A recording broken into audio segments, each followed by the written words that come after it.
There's stages of real, bro. You know? Shit. Okay. We are live from the Facebook. Are we live from the we live from Facebook and Facebook.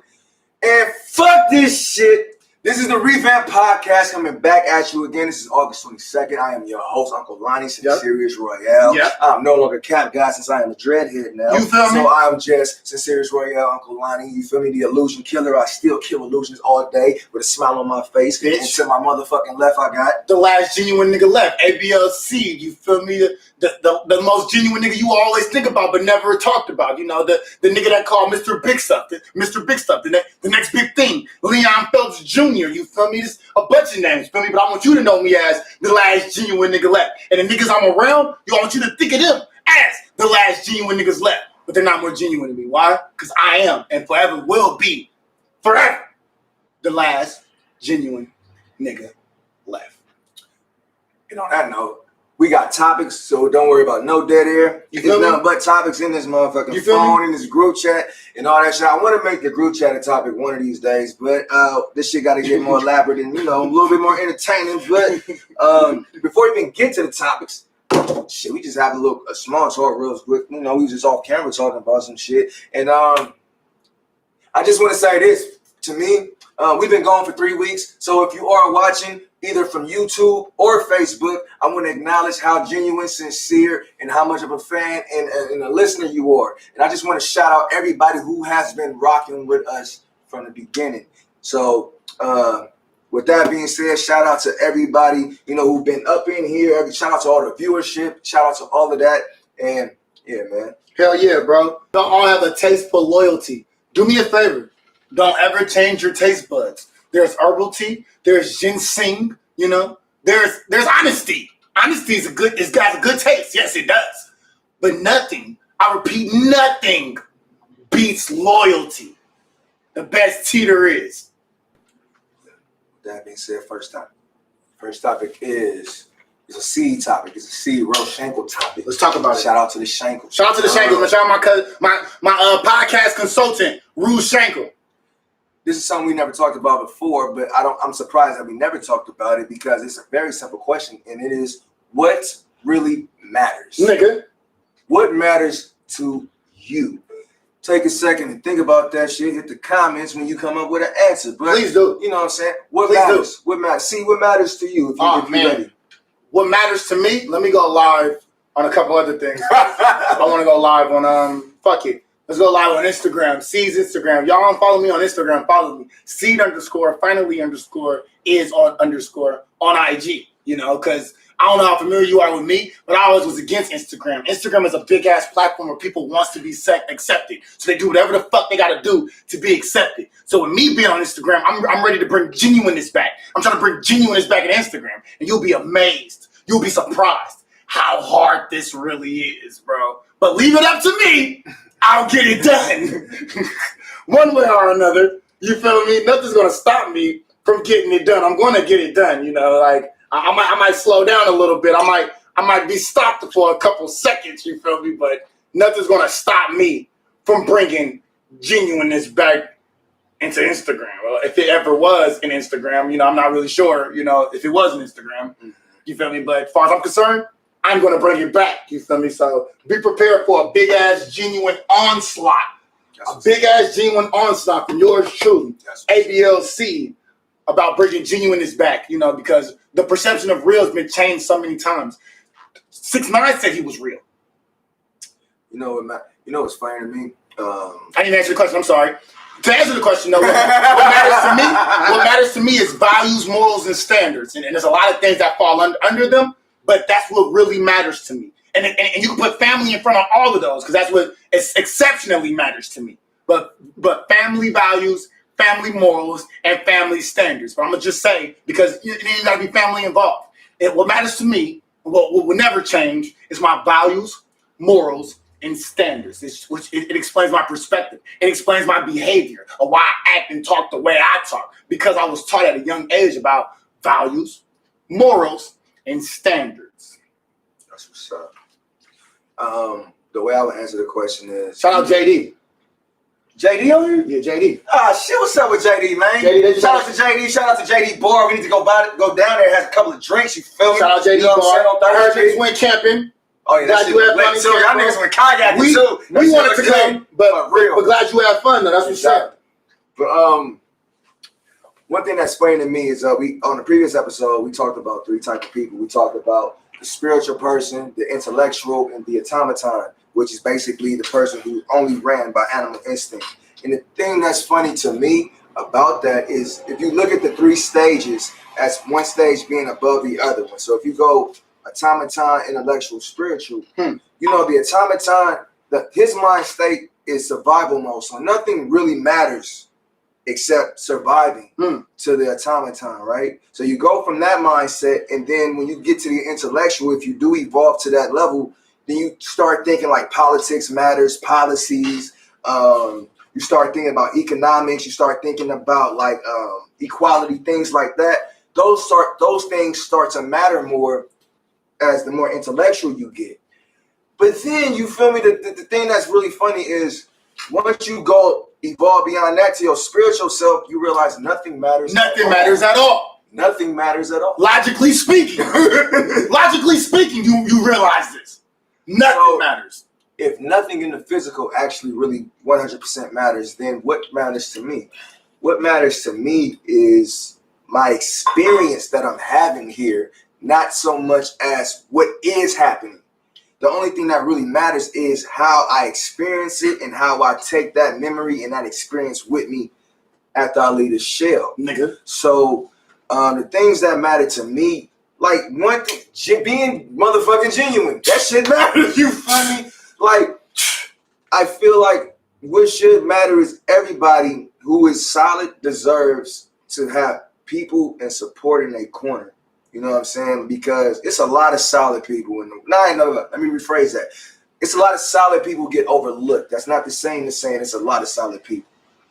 But solid people get taken advantage of, I feel like, because of how solid we are. And one thing Pac said is when you an angel amongst demons, you really can't act like an angel.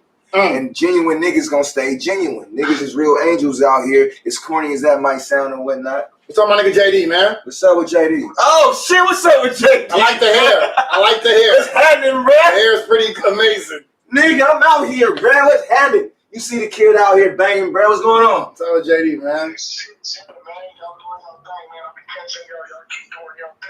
Man, you gotta slide through. It's funny. We were just talking about you, bro.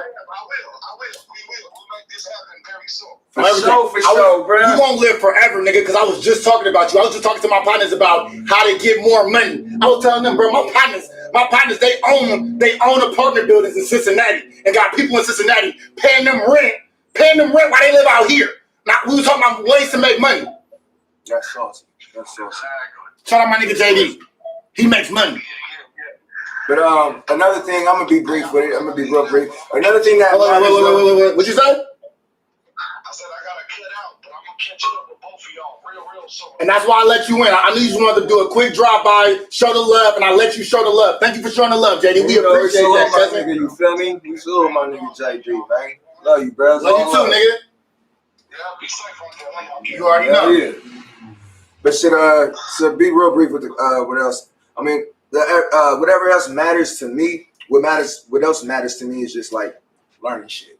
I ain't gonna say knowledge. I'm not gonna say intelligence because that shit sound corny. I'm gonna just say learning. Yeah. Stay learning. Yeah. Learning matters because what they say, if you knew better, you do better. Nigga. And only a fool think he know everything. Exactly. Only a fool. You know what that means? That means he's still stupid. He's still dumb. The word fool says that. To be a smart person, you gotta know off jump. It's still more shit for me to learn. Still. Especially when somebody understands something I don't. They understand something I don't. I need to learn something about that. Whether it's something I want to learn or not. I need to learn something about that to have a better perspective, to understand more, to comprehend more. I need to learn that. For real. Okay. I got another topic. Like I said, this phone is full of topics, so we should not have any dead air. No. This is an action topic. This is an Actionisha topic. Shout out Action. Shout out Actionisha. And her happiness. And her happiness. So the question is, should I love you be exchanged if the mutual understanding is that y'all are just dating? So basically, should you be saying I love you when you're just dating? How you feel about that? If the person you're just dating, if they die suddenly Hilarious. and it hits you, Hilarious. then it's never too late. It's never too early for an I love you. If they die and it really don't bother you that much, then maybe no. Don't tell them you love them. Die? What if they didn't die? What if they just alive and just roaming around? Then you gotta find a way. You gotta find how you like them or love them now. So the question is I love you appropriate? Huh? Shout out Amy. Shout out my what's up, baby? So the question is, should I love you be appropriate when you're in the dating phase of your relationship? If that's how you really feel about them. If you really love them and to a point where you take a bullet for them, or if anything happened to them, you would drop everything to go see about them. Yes, for sure. Do you think somebody who feels like they love somebody in the dating stage is probably a little in over their head, or do you feel like that can be a genuine emotion? You know what's funny? Judging by past relationships, back then I would say, you're thinking over your head because you can't fall in love with somebody that quick, in the dating stage. You can't, which is very true. But you gotta remember and taking heed that everybody don't know how to love like you know how to love. You feel me? Like love itself is something that needs to be taught. Okay. Especially within our community. Because white people will ride or die for you no matter what. Mexican people will ride or die for you no matter what. I know a friend of mine. This nigga got 2 baby mamas, bro. He got 2 of them. I ain't gonna say his name. That's not important. Right. What is important is he got 2 baby mamas. One of them is black, French, and white. The other one is just Mexican. Right? Did you say she black? Did you say she French and white? Yeah. What's the difference? Exactly. Right. Anyway, because he always said that's what she is. I'm like, okay, for sure. That's you. Right? That's how you see yourself. I don't see you as that, but okay. Anyway, he put a baby in his first child's mother, which is the black, French, and white one. Okay. Then he put a baby in the second one, which is the Mexican one. Okay. Then him being the fuck up he is, fuck it, he put a baby again in his first one after just having the baby with the second one, right? Damn. And you know what's funny? The black, white, French woman, I feel like she got pregnant on purpose to make him leave the Mexican woman. You know what the Mexican woman said when she found out the baby mama was pregnant? What? I'm gonna have your back regardless. I'm gonna love you regardless. You give me my first child. We share something. Nobody, and I mean nobody can come between that. Damn. That's what she said. Wow, the black woman, the black, white, French woman, did it as an agenda to take him away from her. Exactly. Love is something that needs to be taught within our communities, bro. Within black people, because Mexican people love each other. Asian people can love each other. They could be hella them under one house, putting phones in where else you get the idea to put phone in a rice if you get it wet? Asian people. I'm bringing an idea for another topic. We're gonna keep that going. But for me to answer my question, answer that question in my opinion is I love you kind of inappropriate for the dating stage. In my mind, the mind of a Virgo, the mind of somebody like me, it might spook me a little bit. It'll throw you off. It'll throw me off. I ain't gonna front. Like if we just dating and you out the blue, I ain't gonna front. I remember when I was a little bit younger, bruh. I remember I was talking to this one chick. She had like 3 kids, and we never even met. Yeah. We only talked on the phone, bro. Yeah. And she over there, and I knew she was crazy I knew she was crazy, fam, because we only had like 2 conversations. Yeah. Second time I spoke to her, she was like, "How your son doing?" I'm like, "Hold on, fam. Time out." Why are you asking about my son? Yeah.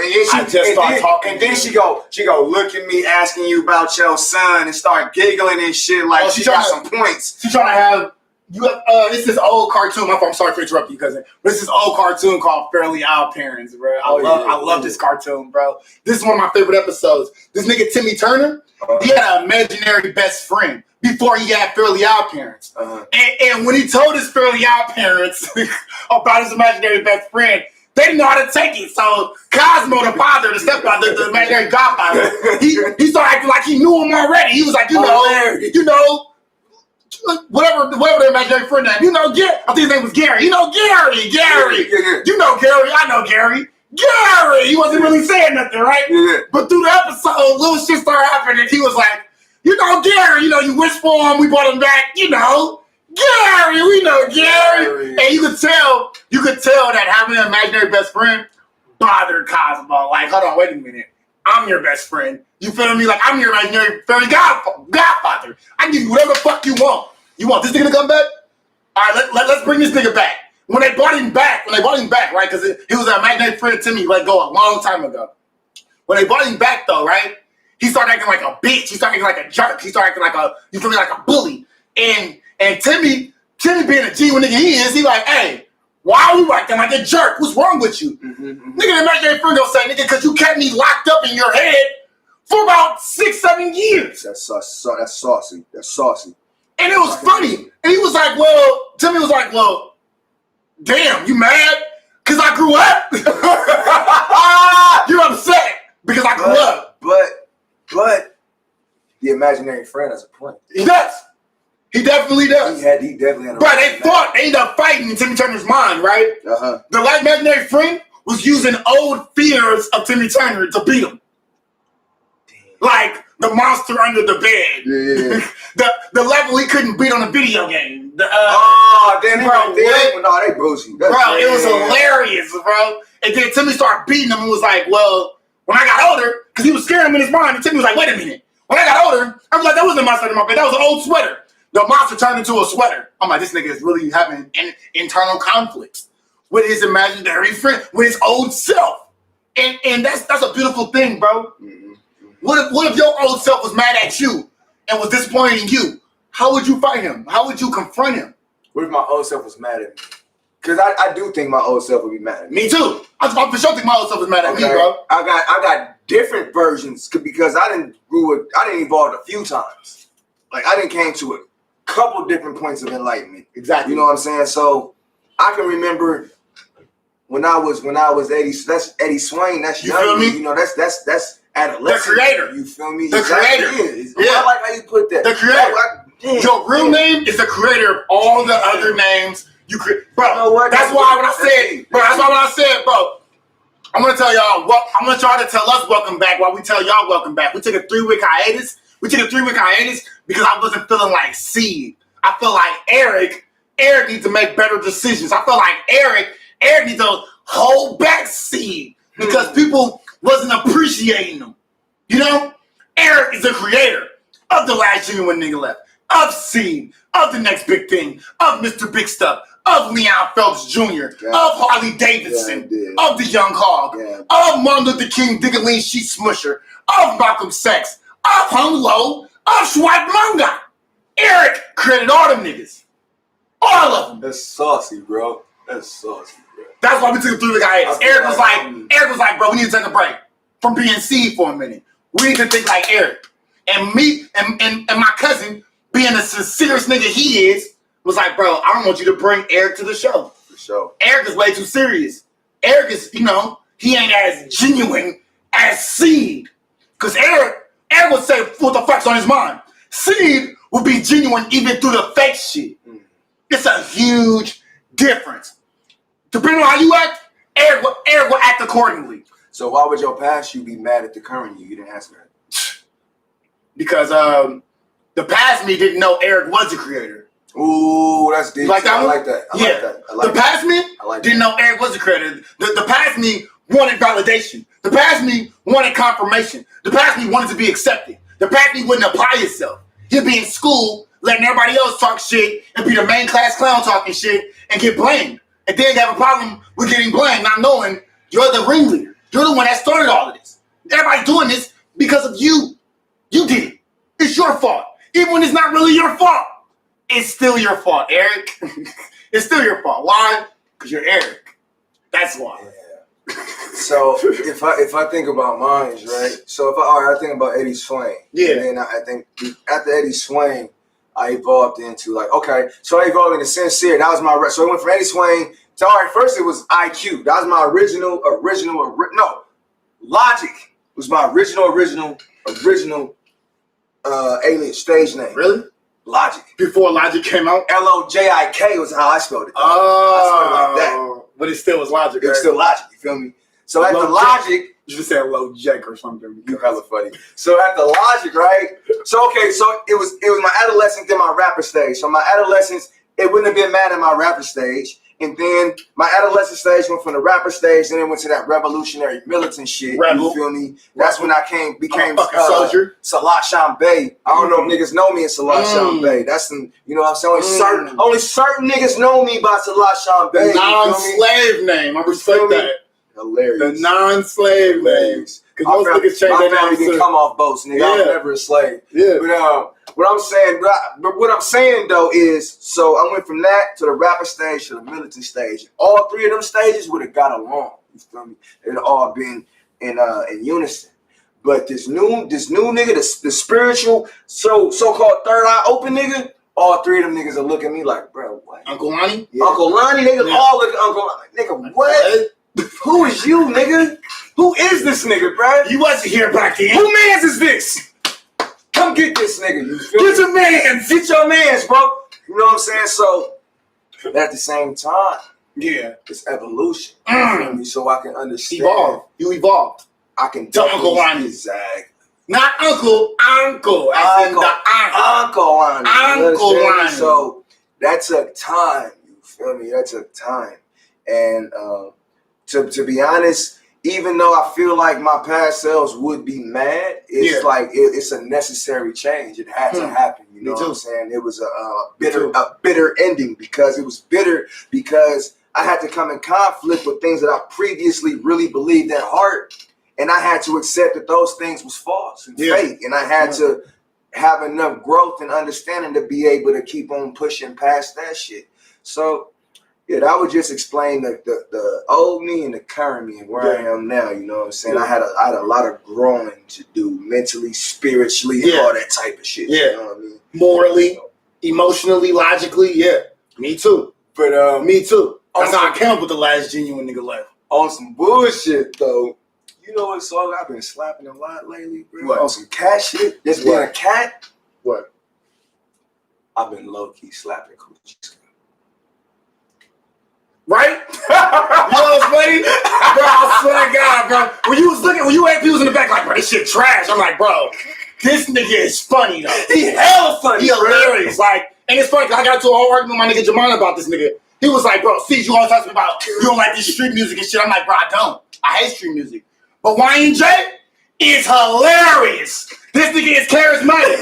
He don't rap about the streets. And if you do, it's only for a split second because he always rapping about pussy. He always rapping about coochie. That's all you rap about. Fam. That's all you rap about. That nigga said I made 100 plays at the Krusty Krab. He said I told the bitch pull up. She came in with a moving bag. Fam. No, you gotta say it like he said it. I know. Say it like he said it. Say it like he said it. Krusty Krab. I do it like he do it. Moving bag. That's how he talk. And it's like, bro, this nigga is funny, bro. Hella funny. Ooh, that I know coochie nigga got a coochie beard. I know she wanna fuck. She got a coochie steer. You feel me? Come on, That hella crazy, bro. And that's raw. Like when you, bro, hella niggas rap about the street shit. When niggas actually get charismatic and rap about pussy, you damn right I'm gonna tip my hat off to that. Tip my hat off to that. This was a setup and a segue to the next topic. Okay. The next topic, what we was gonna talk about is the criticism over WAP really accurate, or is niggas being too sensitive? Oh, is WAP too vulgar? It's not even just too vulgar. Like a lot of people just saying that shit shouldn't have came out at all. Really? And I'm just like, no, I'm gonna say my opinion for later. I want you to go first. But let me go. On a simple fact that the respect and love I have for Meg Thee Stallion, I'm proud of the song. You feel me? Okay. On the simple fact that it's a Cardi B song. And I don't know how you feel. I thought that was Megan Thee Stallion. No. That's Cardi's song? Yeah.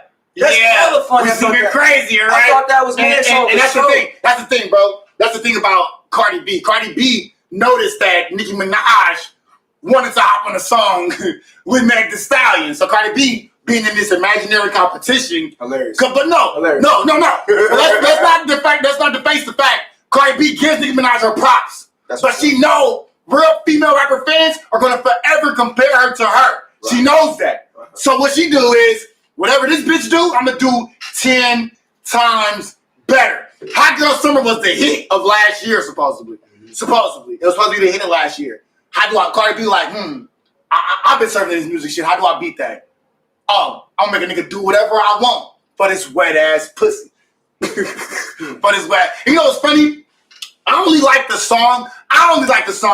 Wet Ass Pussy. I don't like the song because, Players Club.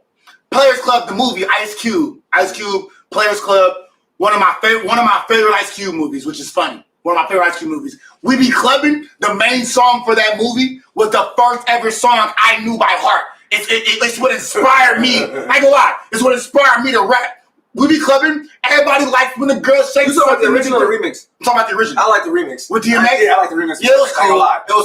It was cool. DMX the original shit, but it's good. The original made a statement, bro. Okay. It showed you how Ice Cube not only served in his music shit, which he's been doing for generations. For sure. He served in the movies too. For sure. And fuck a soundtrack. I'm gonna make my own soundtrack to my own movie. Somebody said Ice Cube is the Jay-Z of the West Coast.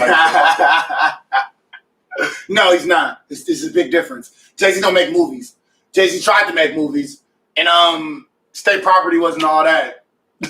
Compared to Friday, State Property wasn't all that. Bro. State Property's a legendary movie. I'm not gonna, take away from it like that. But if you compare State Property to Friday, Friday's bigger. Who had a bigger impact in music? In music, yeah, Ice Cube. Because Jay-Z you think he had a bigger impact than Jay-Z? Jay-Z was inspired by Ice Cube. Okay. Ice Cube's one of Jay-Z's inspirations. Okay. For sure. Okay. For sure. So yes, Ice Cube. And like I said, We Be Clubbing. It's a part of the movie. It's a part of the movie where Adele Gibbons, she's the other stripper besides the light-skinned stripper that took advantage of Diamond's cousin. Right. Adele Gibbons, she's a legendary comedian. Yes. She's one of the queens of comedy. Yes. She started stripping. And the song she came out to was, there's some hoes in this house. There's some hoes in this house. If you see them, point them out. If you see them, you feel me? And I ain't gonna lie, Big Boy and all the niggas, when she came out, all the niggas left. But Big Boy still right there. That's my girl. Oh, bro. Bro, that was one of the most funniest parts of the movie. My girl started tripping. All y'all mamas do crack. All y'all mamas some bitches. She was on the stripper pole, mad as fuck, because all the niggas, I don't want to see this bitch. Niggas start walking away. Crazy. But Big Boy stayed right there. He made it right on the down. Woo! That's my baby. I ain't gonna lie, man. In my opinion, strip clubs is overrated. I hate strip clubs. I ain't gonna lie. You hate what? I hate strip clubs. Oh, yeah. That shit overrated. You know what's funny? I was watching an interview on YouTube with Sauce Walker, and Sauce Walker said the same exact thing. That nigga said, only reason I don't go to Atlanta is because that's against my MO, you feel me? I'm all about the bitch paying me. I'm not gonna go to Atlanta to pay the bitch. Because he a pimp. Pimp/rapper. I mean, no matter what he is, I agree with him. You feel me? Like, fuck all that shit, man. Like, that shit was just never my forte, bro. And like, bro, for me, who has been to a couple strip clubs, bro, the smell in that motherfucker ain't all that inviting. I don't like that. It's maybe the ones I've been to. Ain't the ones I've been to, because I done been some motherfucker with a bitch. It smell like a motherfucking sushi bar up in that bitch. It's not cool. It smell like raw fucking seafood. It's not cool. It's not cool at all. I done been in strip clubs where the strippers have fought each other. I'm like, the fuck is going on here? Yeah. Nah, fam. But anyway, I just don't like being around ratchet ass situations. That's just me. That's the Virgo in me. I don't like ratchet shit. But, you don't. So, for my opinion on WAP, or me personally, my personal opinion on the song itself, I think it's a bad song. Really? But yeah. But you don't think they was gassing? I don't know why Megan Thee Stallion was going. I feel like Cardi B had the best verse. For real? I feel like Cardi B. She was going. Cardi B was really gassing on that song, bro. Like they both was really gassing on the song. Megan Thee Stallion kind of came on. I don't want to say because we live in such a PC world, but fuck it. Megan kind of came in there aggressive like a nigga would rap, and Cardi B kind of kept that kind of like. That playful flirtatious boy. Yeah. I feel where you coming from. Megan, she was on there like, nigga. Megan Thee Stallion gotta rap like that because she hella tall, first of all. That's fucked up. For real. That's like, when you think about what made her write that verse, bro, her being tall as fuck. Her being tall as fuck. 5'10"? But she tall as fuck. Like, she about 5'2", 5'1". I mean, no, I'm sorry. 6 feet even. She's either 6 feet even or 6'1". Fam, she is not 6 feet. Bro. Megan Thee Stallion, Bro, look it up. That's crazy if she's Google 6 feet. But she younger than you in 6 feet, bro. What's her shoe size? I'm 6 feet even, bro. She's my height, bro. That's crazy. Yeah, that's why she rapped the way she rapped. That's why she got at Tory Lanez the way she got at Tory Lanez. That's why Tory Lanez shot her. Come on. But I don't even want to get... We don't know. You know what's funny? You know what's funny? No. She confirmed it. She confirmed it. But we're not going to go into that. That's too easy. We're not going to go into that. We're going to flip back to strippers. Okay. It's this show called P-Valley on Showtime. Okay. Good show. Great fucking show. It's about strippers. Great fucking show. The main characters, you're going to fall in love with. Now, the only bad thing about the show is you would expect I didn't give my opinion on the rap shit, bro. I'm sorry. Go ahead. Real quick, let me be brief because I want to get back to what he was saying. Yeah. And, my personal opinion, real fast, was I think the song was okay with all that. But as far as people reacting to it being so sensitive, I'm against that part because I do feel like even if you don't like it, turn the shit off. Then if you don't like it, you feel me? Exactly. But they should be able to drop some shit like that. Why not? You know what I'm saying? It is an audience for that. It is an audience to make money. Talking that shit that they talking. It was a nigga on Instagram. He showed you songs from the 50s where a nigga was talking about a bitch. My girl has the best pussy. She has the best pussy. Like singing like doo-wop and shit. That's how he was singing. Was it a real industry? It was I don't know about industry, but it was a real song back in the 50s and 60s. But that could have been some independent shit. No, it wasn't independent shit because a lot of people, you can Google it. But they weren't even saying pussy like that in the 50s, bro. He was. Whoever made that song. That nigga didn't make it then because nobody know that nigga. Who is he? I don't know, but he made that song. Pussy in the 50s, it was an old song, bro. I'm not gonna lie to you, bro. You can just start saying cunt, nigga. You couldn't even say cunt for it, nigga, bro. Google it. You can Google it. You can Google top vulgar songs. It will come up. For sure. On this list was when I start getting used to this, when I start hearing shit familiar, bitch, you got some bomb ass pussy. Oh, bitch, you got some bomb. What song is that? That's Corrupt. Bitch, you got some bomb ass pussy. Yeah. Oh, that's DPG. DPG, Snoop Dogg, Corrupt. Have you ever had some bomb ass pussy? That's the 90s, my nigga. That's when, and on that vulgar list, that song's on the list. I ain't gonna lie. That's probably my favorite Dog Pound song. Bomb ass pussy.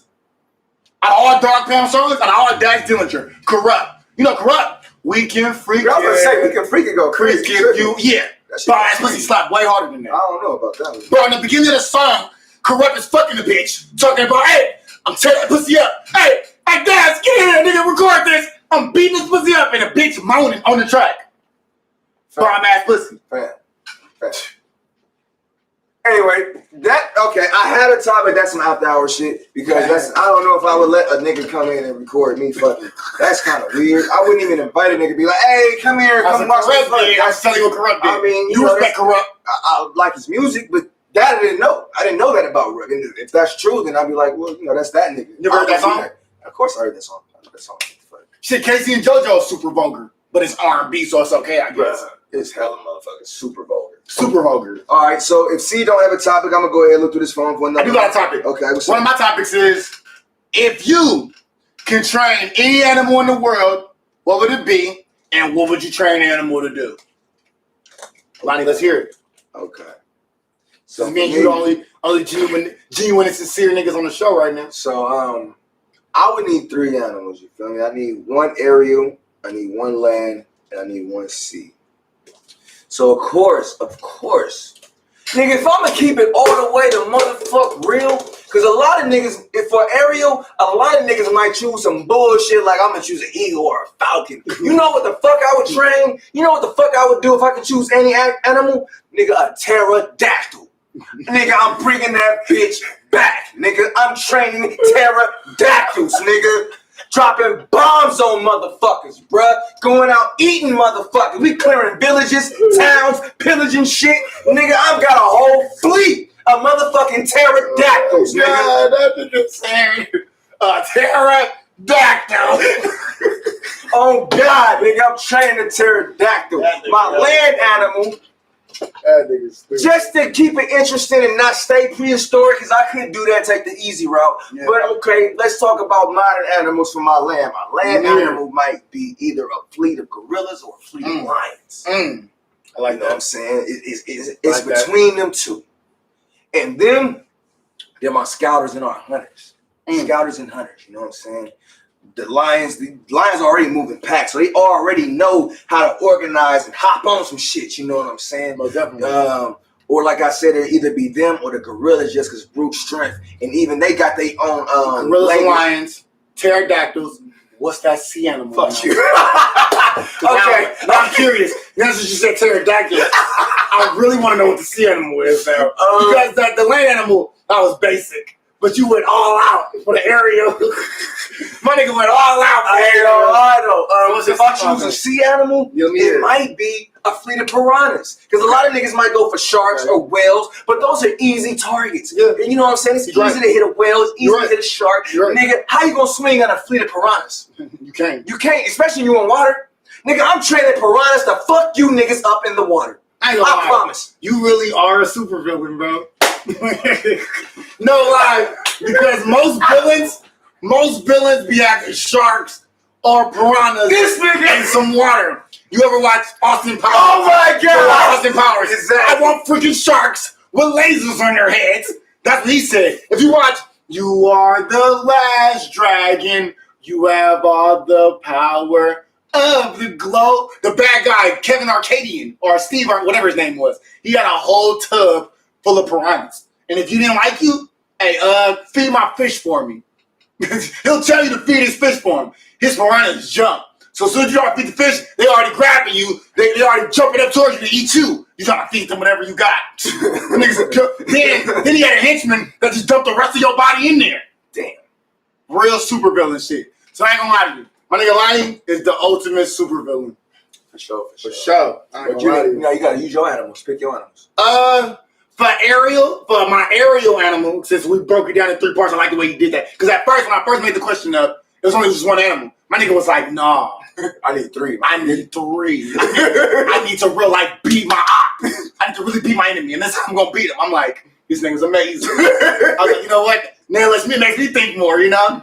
For an aerial animal, I'll probably say a fly. A fly can get in anywhere, anything, any place. Okay. You know? I train a fly to not just a fleet of flies. What? A whole swarm of flies. I would train them to do whatever the fuck I want them to do, and not just cater to bullshit. Right? You feel me? Land animal, just like him, I either choose a gorilla, monkey, that whole family, or if I can't choose them, a bear. Any type of bear. Any type of bear, because bears, besides lions, are some of the most feared animals in the wild.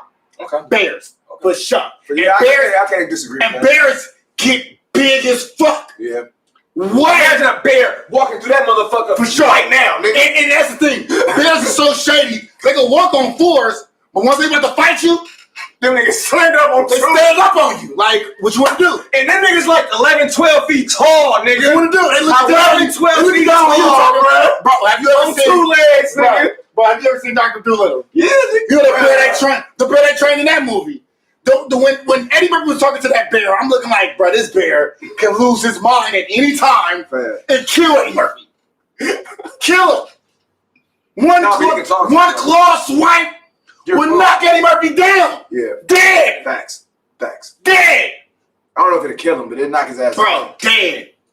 It depends if he hit you with the claw or the claw part. If he hit you with the pattern, nigga, you might knock down, but you be alright though. If you're hit by a claw from a bear. Yeah, a claw, you're gone. You're dead. You're gone. Especially if you're not able to get to the hospital fast enough to stitch all that up. That's like 5 scratches. You gotta get all that stitched up. You're gonna bleed out of that. Okay. The bear gonna keep picking at sea animals, nigga, until you die. Oh, you're right. I'm sorry. I can keep going. A bear, sea animal. That was a good one. If I had to choose a sea animal, I'd probably say. I can't say piranhas. That was a good answer. So I'm gonna say a swarm, or not even a swarm. Sorry, it's punctual English. A school of swordfish. Swordfish. Or hammerhead fish. Or hammerhead sharks. All the shark family, you going with a sword or a hammerhead? Or hammerhead for sure. You like tools? I like the hammerheads because you know what's funny? I was looking at Discovery Channel and they do a lot of shit to break. It was a hammerhead shark trying to get into a boat, and he was using his eyes. I don't know if you're familiar with a hammerhead shark, but his eyes is on the hammer part of his head. So he closing his eyes, using his eyes to break through the boat. That's saucy. Open the boat up. That's saucy. What? And then when he opened the boat to a point where it's weak, then he bites, and the boat sinks. I was on Discovery Channel watching this. That's saucy. That's how hammerhead sharks work. Swordfish, one swordfish is harmless. A school of swordfish, you're gonna die. You're gonna die. You are gonna die. Like, funny. if it's a school of swordfish, that's too much swords sticking you, let alone biting you and eating you. School of swordfish, you're not gonna win. So a fly, a bear, a school of swordfish, or a school of hammerhead sharks. Have you ever seen any of these animals up close? I've seen I'm sure I ain't never seen those. I ain't never seen no. I've seen a lion. I've seen a lion. I ain't never seen no hammerhead shark in person, but I've seen a swordfish. I never seen piranhas. My grandfather's friend, because he loves fishing. My grandfather's friend caught a swordfish. Okay. Yeah, that's saucy. He caught a swordfish and a stingray. Is there and nose? A stingray. Are their nose actually as sharp as swords? For sure. For sure. Yeah. The point is now the more and more down you get, it gets duller. Okay. Yeah, it gets duller. Okay. But that point is the most sharpest thing ever. He swims to you at full force. He's going through your body. Okay. Speaking of murder and death and you know all this type of murder and death. Yeah, all this shenanigans. I have a question. New topic. We're gonna segue into another topic. Have you ever heard of somebody you've known? I'm pretty sure we all done this. I'm pretty sure we've all done this to some degree. But have you ever heard of somebody that you kind of know in some sort of way dying, and you try to be the detective and figure out how that person died? Now, you talking about like as in I really go down and talk to people, trying to get you just in your head. In your head, you're trying to figure out. Yeah, just in your head, like damn, what could have happened? So, unfortunately, my teacher was just my high school teacher. Tragically passed away. That's the best way I can put it. She tragically passed away. It was a she. It was a she. She was my ninth grade teacher. In my personal opinion of her, she was cool. I never had really beef with her. She gave me low grades, but I knew I was fucking up. Like, I wasn't mad. I knew I was getting C's and D's in that class because I was cutting. I really didn't want to do the work. It was English. English is the most suckiest class of all the fucking high school classes. That's a dumbass class to have unless you don't speak English. If I already speak English, leave me the fuck alone. You know what's funny? A lot of people fail in English but succeed in math. Me? I'm a nigga that is funny. Succeeded in English before. I'm that nigga. So to continue, my ninth grade teacher, because I don't know if I should say her name, that means I'm not going to say her name. Don't say her name. Exactly. That means I'm not going to say her name. So RIP to my teacher, but she moved across the country. Oh damn. Across the country to Delaware. Nigga, what you know about? Tell me, do you know anything about Delaware? What you know about Delaware? See, I happen to know that. That's it's not funny. It's not funny. But you, come on, fam, bro. Out of all the 50 states, bro, you out of pocket, bro. Bro, out of all the 50 states, bro, that's probably the most uninteresting. Out of all of them. Besides New Hampshire. New Hampshire and it's funny because they're in the same area. They're next to each other. Out of all the states, Delaware and New Hampshire are the most uninteresting. So let me tell you. So basically, from the information that I gathered, she left out late one night and somehow ended up in the woods. I don't know why you're in the woods in Delaware. That's definitely where you don't want to be. In Delaware. You don't want to be there. But apparently some stranger approached her and attacked her. She tried to get away.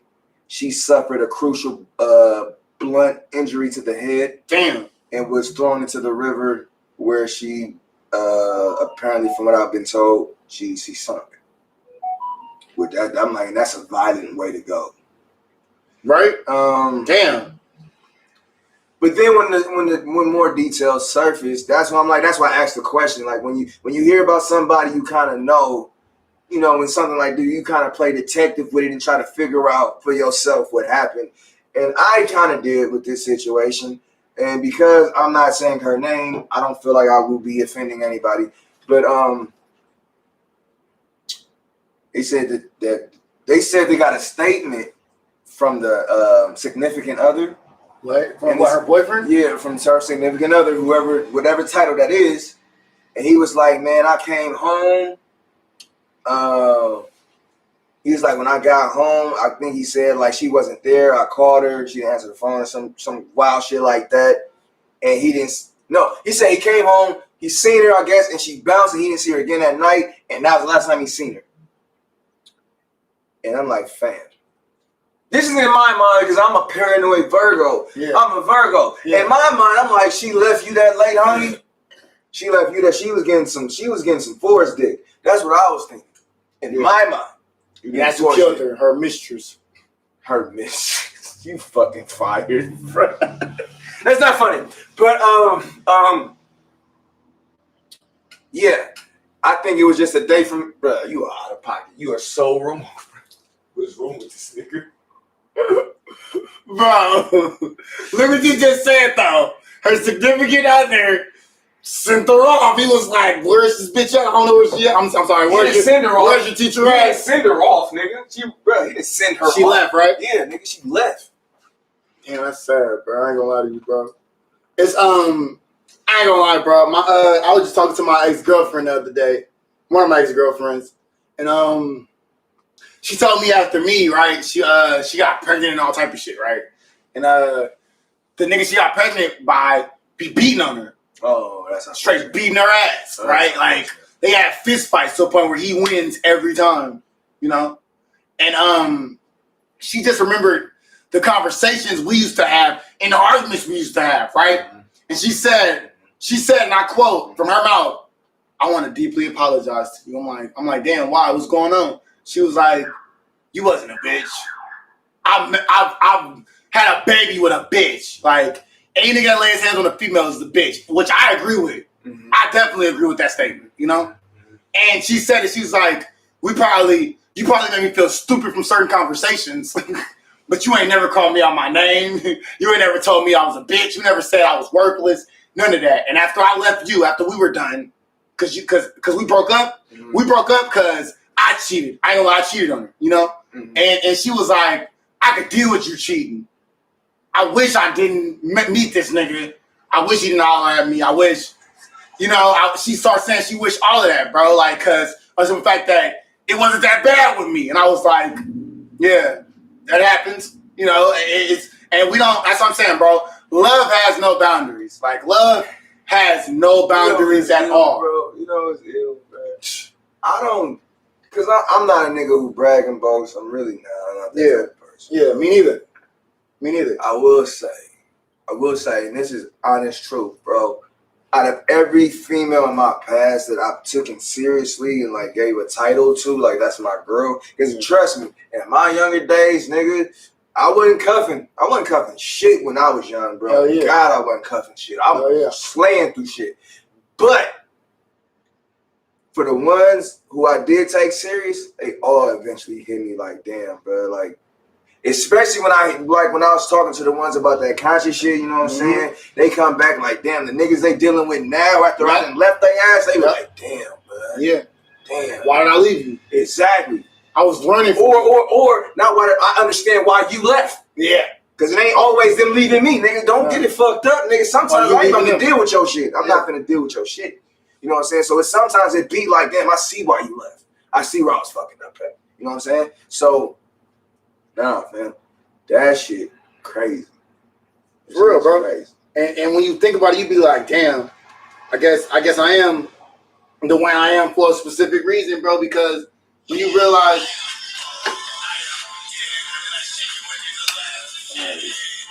please hold. Technical difficulty. Bro, you're not gonna say it, just text though, fam.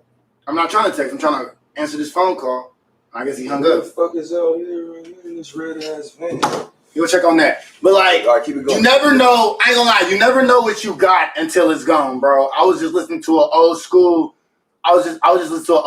Janet Jackson song where she's saying this. All the songs seem to go, but you never know what you got till it's gone. Like that's real spill, bro. Especially when the new thing you got is way worse than the situation you was in. You really start being more appreciative. You start being way more grateful, bro. All of that. All of that, bro. Hello? Hey, bro, why'd you call me, bro? Why did you call me?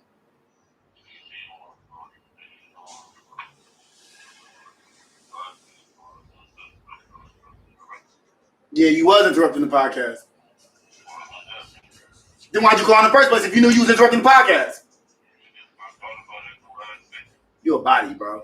I will. If I got some money left, I will come bring you your $30, bro. I gotta pay for this studio session, and I gotta invest in this big ass space we finna get with my cousin. You feel me? So let me work all out them details first, and I'll come bring you $30, cousin. What you can do right now though is promote that our song is on Thizzler. Which brings me to my next topic. I'm hanging up from you now, Les. Which brings me to my next topic. Seed is on Thizzler. I don't know if y'all familiar with that, but yeah, bro. I did a song with I was just on the phone with him, cousin Les Riches. Me and him got a song called "Who Said We Was Done." Who said we was finished? On the simple fact that people try to assume. People always ask me, "What's up with Seed? You still rap?" I'd be like, "What? Do I still rap? Who do you listen to? Who do you listen to? If you don't think I still rap, who do you listen to?" And I always get the same answer, and the answers be very disappointing. Also, the fact that the type of music they make. The type of music they make be very disappointing. Also, the fact that who wants to hear a person whine in their ear? This so-called street nigga, this so-called trap nigga is whining in your ear, and you're letting him. What are you talking about? Rod Wave? All of them, especially him, but all of them, bro. All of them whining in your ear, and they're supposed to be so-called street niggas. NBA Youngboy, Rod Wave. The Reds to Shine, Young Thug. Okay, let's have this conversation. I kind of want to have it. Okay, let me play devil's advocate just for the sake of conversation. I'm all ears. Let's play devil's advocate. I'm all ears. What's wrong with a nigga having a track that expresses how he feels? What's wrong with that? It's all cool if you got other songs that express your happiness as well. So you're saying these niggas only have depressing songs? Exactly. Okay, then that's different. That's all they have. Okay. That's all they make. And I know for all you I'm a familiar artist, bro. If a person is doing that a lot constantly, what's the difference between a homeless person begging you for money? What's the difference? Entertainment. That's the only difference. Not knowing hobos and homeless people can entertain you too. You ever see Golden Green Man in Frisco? Golden Superman? No. You ain't never seen Golden Superman in Frisco? No. Well, those are entertainers. And they're homeless, right? I'm assuming so. Exactly. I'm assuming that they're homeless. Exactly, bro. No nigga is dressing up all gold or all silver. Exactly, just bro. for fucking fun of it. Exactly, bro. Which is why no nigga is whining about the struggle that much and really living it. This nigga Rod Wave, got a beautiful life. He about to have a kid. Pac talked about the struggle a lot. Yeah, but he also had good music as well. Okay. You see the difference? Okay. You see the difference? All right, bro. Dear Mama was a happy song. I'm Mad at You was a happy song. They wasn't happy as much more as appreciative. Bro, they were happy music. That beat was not no happy shit. It just made you appreciate your mama. That's what it was. It was a happy moment for your mother. If she alive, yeah, nigga. If she dead, that's not such a happy song for you. It's a happy song to make you think about your mother. It's a song that makes you I ain't mad at you. It's a happy song to make you think about your partner. I ain't mad at you. That song is not happy. That beat ain't, that melody is not a happy melody. It's not a happy song. Nigga, Round and Round was a happy song. For sure. Yeah, for sure. Like, even if you talking about hoeing or being a gigolo, it was a happy song, bro. Bro, we said you didn't have to come. You could have stayed at home. Nigga, body, bro. Straight body. Told you didn't have to come. You could have stayed at home. But yeah, if you're gonna make struggle music, you need to average that out, balance that out with happy music. What's up, little homie? You over here making all the struggle music and shit, bro. You just whining. We don't want to hear you whine all the time, bro. And the people that want to hear you whine all the time, that's not bad for them. Think about Shaka Khan. Okay. Think about, nigga, I was just slapping, and the beat goes on. Just like my love everlasting. But I was just slapping. I can't wait. I can't wait. No, I can't. Weather in the summer, soak in the winter. This is such an art. Where do I begin? Bro, you don't even have a whole soul, bro. Bro, what are you talking about? I was just listening. Ain't nobody love me better. That shit go crazy. Makes me happy. Makes me feel this way. Feeling old, bro. Making me feel old, bro. Shut up. Bro. I'm telling you, bro. Happy music is way better than struggle music, bro. If you value struggle music more than happy music, you're stupid. No. You're dumb. Not at all. Something is wrong with you. Okay, so the first ever hip hop song was, I said a hip hop, the hippie to the hip hop. I want to say this though. The second ever hip hop song was "Don't Push Me" because I'm close to the. There's no certain music that's better than another. That's not necessarily true all the time. Sure. Sometimes you ain't trying to look for that happy vibe, bro. And that's what's wrong with you. That's what's wrong with you. I didn't say me. I'm saying in general speaking. I'm talking to the general. Okay. I'm talking to the general population. Okay. That's what's wrong with you. We're looking for music. We're looking for music that makes you feel more sad, more stressed out, more struggle. That's stupid. Music is about mood. Music should change your mood. Not make you feel struggle. Not make you feel sad. That shit is dumb. That shit is stupid. Fam, life is about experience. I understand that. So you have to experience all the emotions. I understand that. You have to experience all the emotions. I understand that. But that's dumb. So it's certain sad songs you still appreciate, fam. Like what? Bro, okay, I'll give you a song right now. I mean, listen. God Bless the Dead by Tupac. That song go crazy, bro. And I appreciate the fuck out that song. You know why? Because even though R.I.P. B.I.G., bro, even though he passed, that song was about him passing.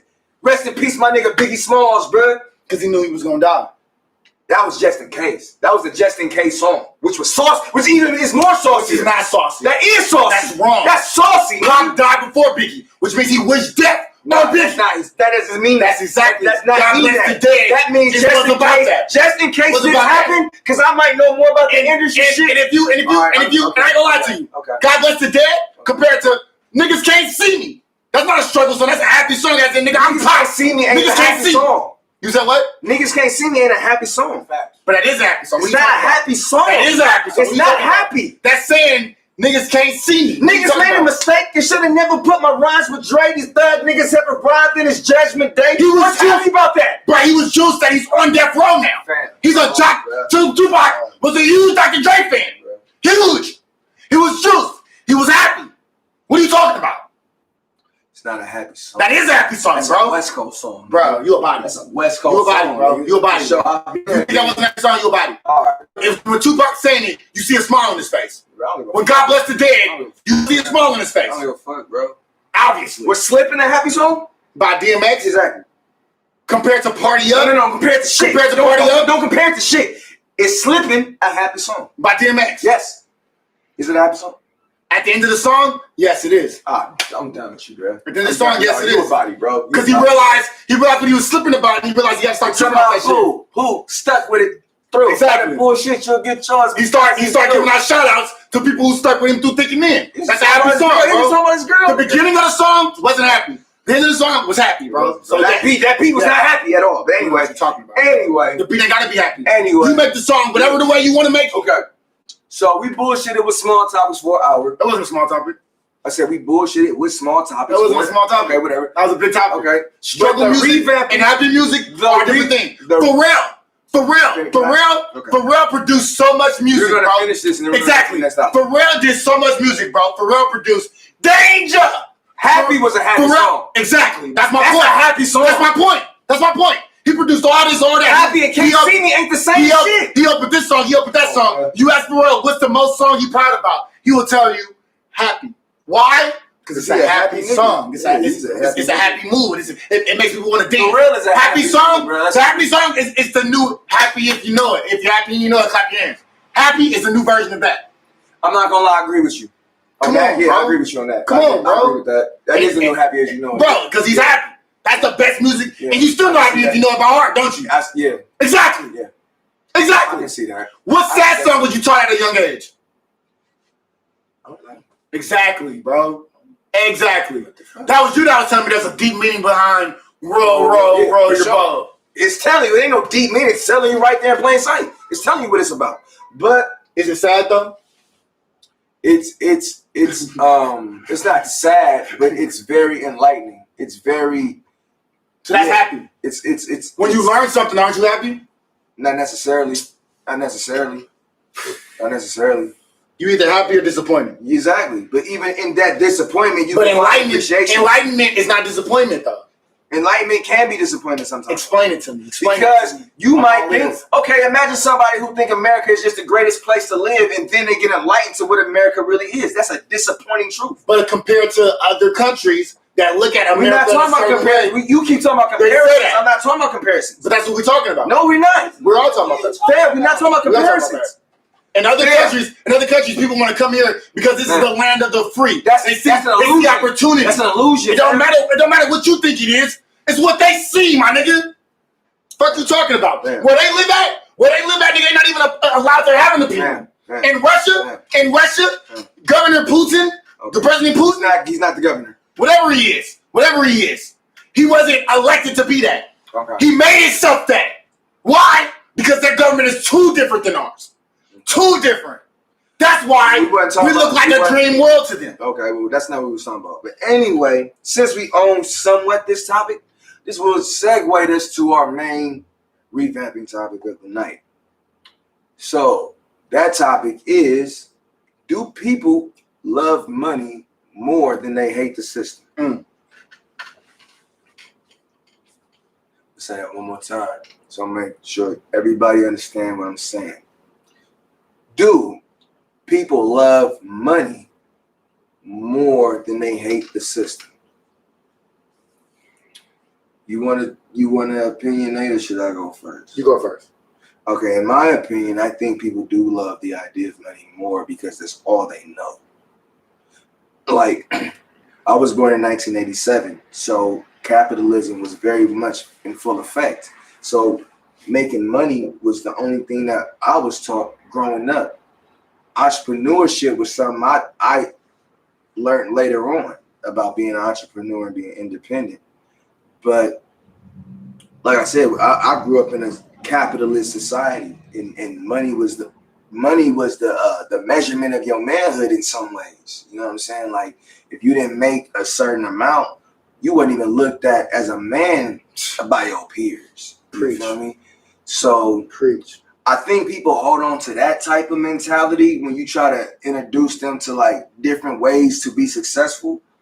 It's like, well, but money is the amount of money that I make will separate our status. So I don't want to give that up because, you know, and the shit I was talking about, that almost put everybody on an equal playing field unless you are specially gifted. Unless you're gifted in skills and shit like that, everybody pretty much on the same level playing field. So when you asking somebody like, bruh, how much is this dollar, how valuable is this dollar to you compared to the pain and the suffering that, you know, your people go through on a day-to-day basis? I think that people aren't willing to give up that dollar value yet. No matter how oppressive or violent or corrupt the system is, people still don't want to give that dollar up. And that's some crazy shit, you know what I'm saying? And the crazy thing about it is, when you really think about it, bro, money wasn't even made for like the motherfucker. It wasn't made for motherfuckers outside of the people who invented the idea of it. You know what I'm saying? Like, that's a genuine ass statement. Wealth wasn't meant for like us. It wasn't meant for like immigrants who came here. Like, you know, it's like you gotta really think about this shit. But people really die for money. Yeah. People kill for money. They steal for money. Yeah. You know, they sell their body for money. Yeah. You feel me? Pride definitely goes out the window when money's involved. Creativity definitely goes out the window when money's involved. Uniqueness goes out the window when money's involved. Shit, my favorite, genuineness goes out the window when money's involved. I was just talking to my cousin Monte. I was like, Monte who? My cousin Monte. Monte who? I know a Monte. Wilson. Okay, go ahead. Anyway, talked to my cousin Monte, and I was like, bro, you ain't never been genuine. I'm the last genuine. That's what you told him? I was like, you ain't never been genuine, bro. I'm the last genuine. That nigga said you ain't never been genuine. That nigga gonna tell you know what he said to me? That nigga said, I genuinely gave you $15. I'm like, oh yeah, you that's how I know you fucked up in the head. Because whenever money's involved, it ain't genuine. Only a fool would think when money's involved, it's genuine. That's stupid. When money's involved, it is not genuine no more. It's financial. It's business. You feel me? When money's not involved, that's when it's genuine, bro. I agree with that. People need to know the difference. Because they don't. That's what's wrong with people now. So, okay. In your opinion, explain to me, if you can, why do you think people have such an addiction? Like, why are people addicted to money like it's a drug? Because that's what I think it is. Like, I think it's addiction. it's an ego boost when that money get put in your hand or that money get deposited into your account. It's an ego boost because it's a status statement. And like I said, once you hit a certain level, you realize don't nothing matter, not even your status. Don't shit matter no more. Once you hit a certain plateau of information, you realize the illusion that you're living in. And once you realize the illusion you live in, it's like, bro, fuck all this shit. Fuck all that. None of this matters. None of this shit matters. Yeah. So, but like I said, like, why do you think that some people? From your perspective? Well, to bring back the conversation we were just having, people relate more to struggle. People are not used to having nothing. People aren't used to being spoiled, bro. And when, bro, you didn't have to come. We said no podcast today. Now, like I was saying, when you're not used to having nothing, bro. You was here for 20 minutes. You just took a seat though. Bro. You reacted exactly, bro. We didn't need you. You the body before the show started. Bro. You could for sure could have stayed home. You could sure could have stayed home. You could have stayed home. Exactly.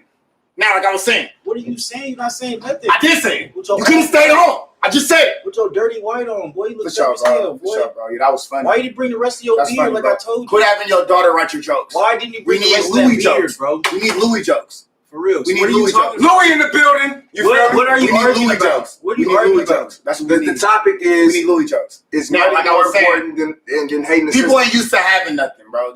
So when they get something, they don't know how to react. You know, they react like, oh shit, I got this. Okay, you see, I'm finna spend. Let me talk, bro. You wasn't even welcome. What did we tell you? Podcast is canceled.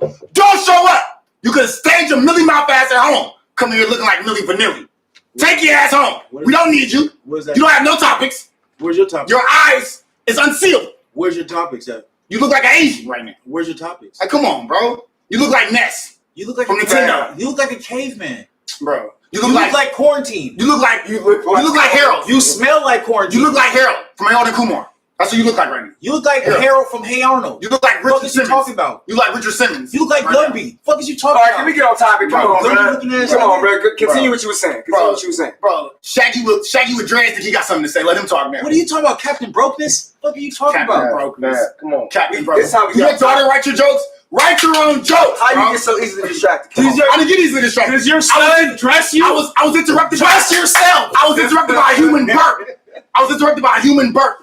What are you talking Come on, bro. This guy's a human burp. Look how he dressed. Look how he look. People never having money. Continue. Come on. They're not used to having nothing. Okay. So they react. Okay. They react like that. They react like they're not used to having nothing, especially when they finally get something. You know, and it affects them. It affects them in more ways than one. You know, so they feel like they got to do this. They got to do that. They got to show out. They got to own up to the money they didn't have when they was younger. I was talking to my cousin Junior. He Mexican, and he was talking to me about all the shit I had when I was younger because he jokes about the shit he got now. Mm-hmm. And I was like, he was jealous because I was spoiled and he wasn't. His mama he was unfortunate. You feel me? So I used to be the best nigga in the complex. And he used to be broke looking, like this nigga over here. Now, and he gonna sit there and tell me, bro, your mama bought all that for you. That ain't really yours. I want to tell you this right here. Anybody that's watching this podcast, it doesn't matter if it was bought for you. It doesn't matter if you earned it. It doesn't matter if you deserve it, if it was given to you. Whatever is yours, it's yours, bro. It's yours. And that's what's wrong with y'all. Y'all not used to having nothing. You're not used to stuff being yours. What this got to do with the topic? What are you talking about, bro? I'm talking about loving money. Is loving money more important than hating the system? I just told you why they think like that. Okay. I just told you why they think like that. Okay. Don't have his mind. No, you didn't. Don't have his mind, bro. Okay. His mind is dangerous. Bring that boy home. Louis' mind is a terrible thing. You notice I didn't finish the sentence, right? Bring that boy home. Louis' mind is a terrible thing. That's all I'm saying. Not to waste. Bring that boy home. Because the real statement is. You know the real statement. I know. A mind's a terrible thing to waste. Right. Louis' mind's a terrible thing. The sentence ends. Feel me? Okay. Come on, bro. What are you talking about? Let him answer the question. Since he's here now, since he want to come, we told him not to.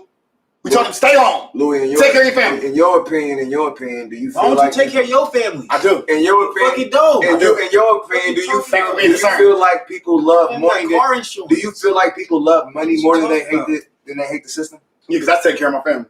You said say it again. Do you feel like in a general statement, do people in general love money more than they hate the system? Do people love more? I think people are not aware of the system, but in that case, yes, people love money more than they hate the system. Mostly because they're not even aware of the system. What do you mean? I mean, the system isn't made for you to be aware of it. It's not. It's an illusion. Okay. It doesn't. It's not like it's in your face. And then by the time they had grown to realize what the system was, they're already too deep into it. So they have to get into it. Okay. No, I okay. Okay. Now, be that as it may, in your opinion, right or wrong, should people love money more than they hate the system? Should people love? No, they should not love money more than they hate the system. Okay. Elaborate. Why do you feel like that? Why do I feel like people shouldn't love money more than they love the system? Right. He got to repeat it. So, yeah, so you can understand what I'm saying. So you can understand. All right. You know you didn't say anything, right? And you gave your explanation. For sure, Delaware. Exactly. Come on, man. That's your New Hampshire. Come on. Exactly. That's who you are right now. Delaware, New Hampshire. Yeah, bro. The most uninteresting nigga on the show. And you're interesting with that dumbass off-white outfit you have on. Off-white. You see this nigga? See how brands are important to him? I didn't say your brand. What's your broke ass? I didn't say this is Nike and that's nothing. I said that's off-white. You don't know what you're talking about, What are you talking about? But you do have on nothing. Bro, it doesn't matter what I got on. You're still the skin color of piss. You look like It doesn't matter what I got on. You look like You're the skin color of piss. You the skin color of shit. Piss is that color. You look like ashy shit. What are you talking about? Yeah. Your face is like ashy shit. Shit don't look like this. What are you Piss talking looks about? like that though, for sure. You peed on yourself. Bro, your face is ashy. You peed on yourself and got it all over your skin. We know the real. Your face is fucked off. We know the real. What are you talking about? Only guy know that pee on himself and get it all over his skin. Only person I know that rubs shit on his face. Yeah, that's fair. Where's the rest of your beard at? Yeah. Boo Boo is funny. Dookie is funny. Yeah, sure. And piss is funny. You look like it for sure. Yeah. It's hilarious. Why do you feel like why do you feel like you feel as far as the opinion you got? Yeah, golden shower. Let's hear it. Well, the system. Call that nigga golden shower. You a body. The system isn't necessarily a real system, so it's an illusion. So for you to love and acknowledge a system that isn't even real would be kind of dumb. And then for people to acknowledge and love money, which isn't real also, is also kind of dumb. Okay. So let me ask you this then. Like when somebody comes up to you and brags about the materialistic things that they have, whether it's like cars, a house, a bank account, or vacation, or anything like that, how do you take to that knowing or feeling like money isn't as important as? I respond with whatever they have. So what is every week? Hey, so look, whatever they got, I'd be like, oh, that's what you got? For sure. Let me make sure. So let me see. What I try to do is make sure that I'm on top of every key. So if it's money, knowledge, spirituality, I'll make sure I'm on top of everything. You hear what I'm saying? I'll make sure I'm on top of everything. You hear me? So that's what I'm going to do. That's the type of nigga I am. I'm not going to worry about who he is or what they talk about. But if money ain't important, then why would you do that? Because they're talking about money. You just said me. You didn't say me. You didn't say me. So what they come with I said I'm going to match their energy with the same energy. So if they are coming, you're gonna follow them. With the that's what you're saying. Yeah, you're gonna follow them because what I was gonna. Because you're a follower. You're gonna follow what they're doing. No, because you're a follower. That's what you said. Ain't that what he just said? I'm gonna put. No, it's not what I said. Then ain't that what he just said? I said he gonna match their match it. That's not match, right? That's not following. So that's not following. No, matching is not following. No, you idiot. Wow, that's crazy. You know the meaning of matching? That's crazy. You know the meaning of following? That's crazy. So you matching them, you're not following their attitude. You're not following their whole little spiel with you. If I match Kobe Bryant's stats, I am not following Kobe Bryant, you dickhead. For sure, bro. That's what we're talking about. Stats. Yeah, sure. It's matching. You don't know your words. Sure, you're retarded. You didn't graduate. So you don't know that you're a follower. So my whole thing is, if somebody did come at you with that type of energy, and then knowing what you know, why wouldn't you feel the need to correct or enlighten them about how important? But you have to. How do you correct and enlighten them? You have to let them know that okay, I have this also. What are you talking about now? That's where you go from there. So you're talking about all this material stuff. You didn't say that though. You didn't let me finish. You want to interrupt like an idiot. Let you finish. You were done. You looked at your money and sat right back down. You're stop talking like you're an idiot right now because you think you have the rebuttal. You don't have anything. What are you talking about? This is the only thing you have in didn't life. say nothing. This is the only thing you have in life. You think people bro. are really looking at you. There's no What are you talking followers. about? What are you talking You're about? here really acting the ass of yourself. What are you talking about? Because you're trying to get. We have a lot of followers, bro. Where? We have a lot of followers. That's the thing. too, why come to the show if you don't care? You can go home. You don't care. Fuck are you talking about? I don't care. For sure, bro. I ain't gonna lie, Louis, you did just say some body shit. Bro. Exactly. Let him know. He always says some body shit. He's Louis.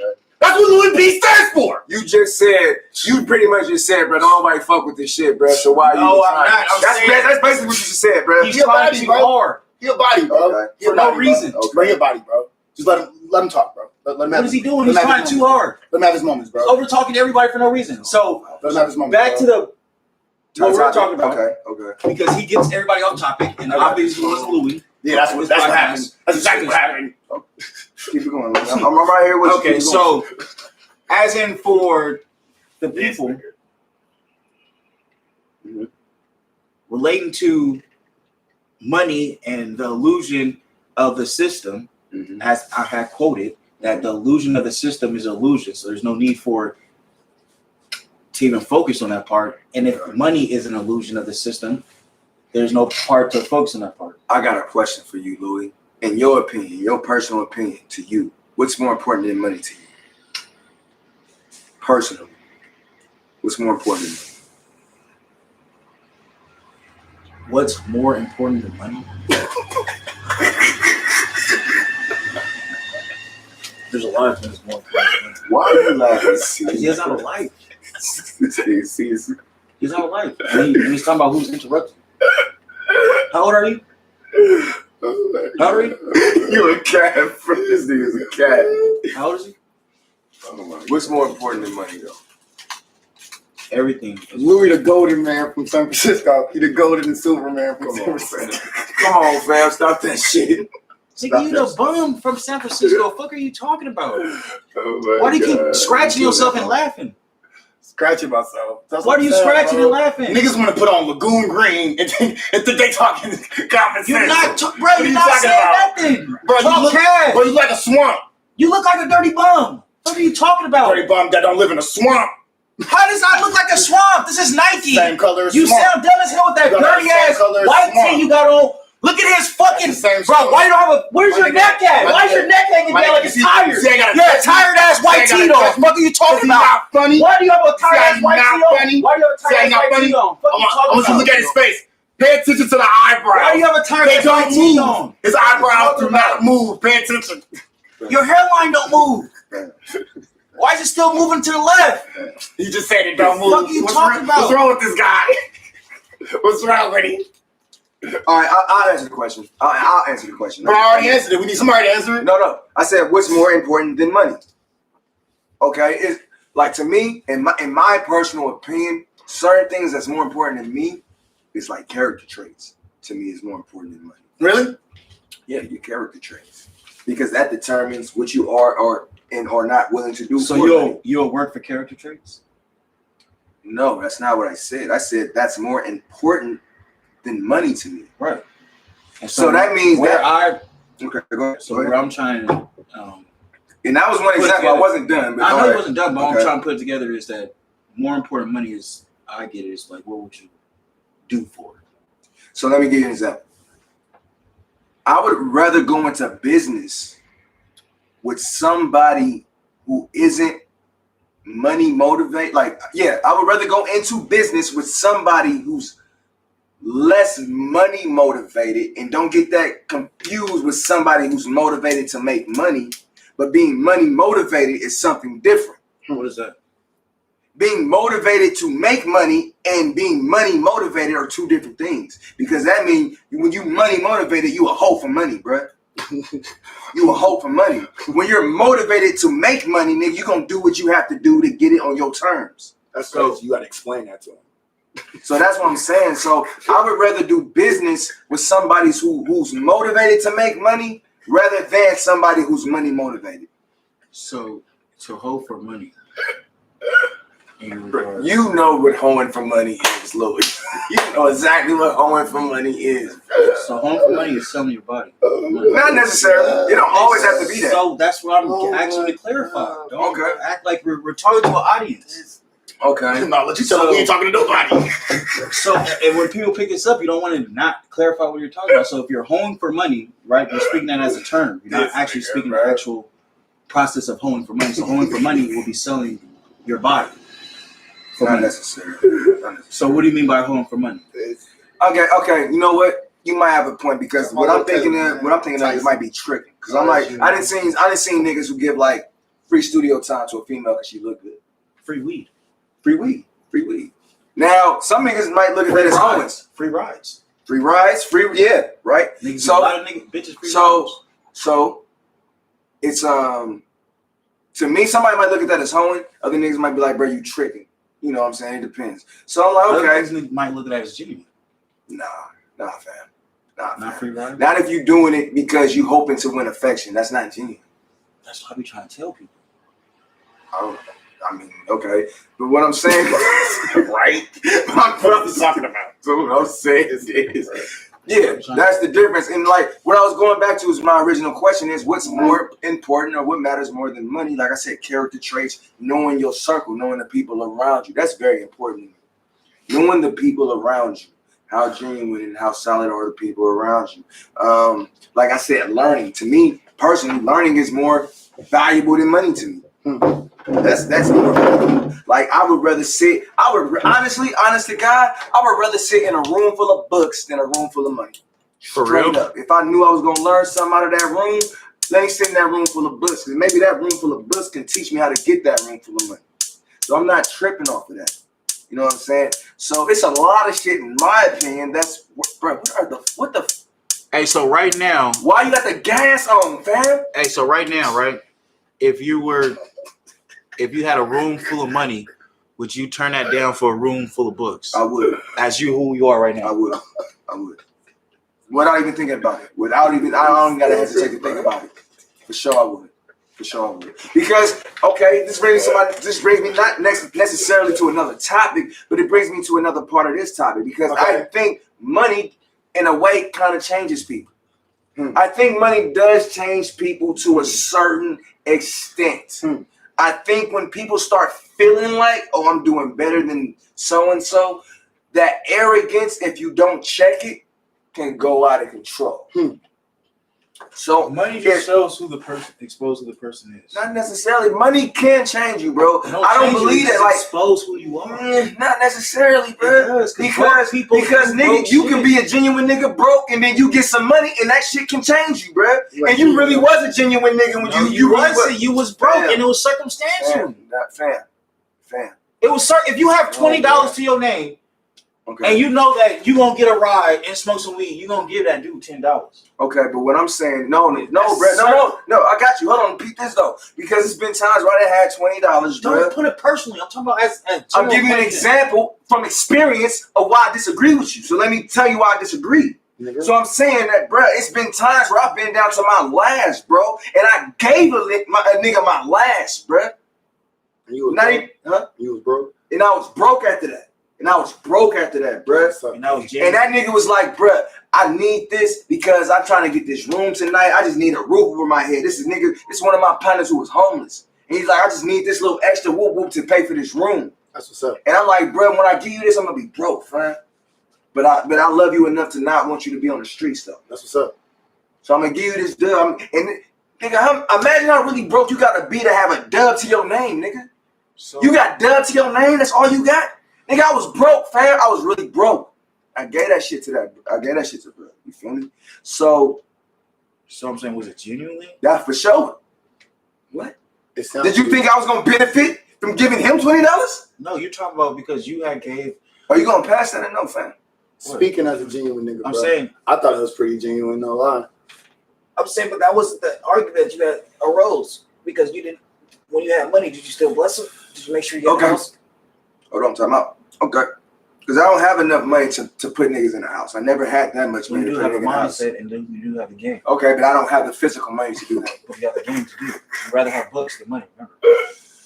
Facts.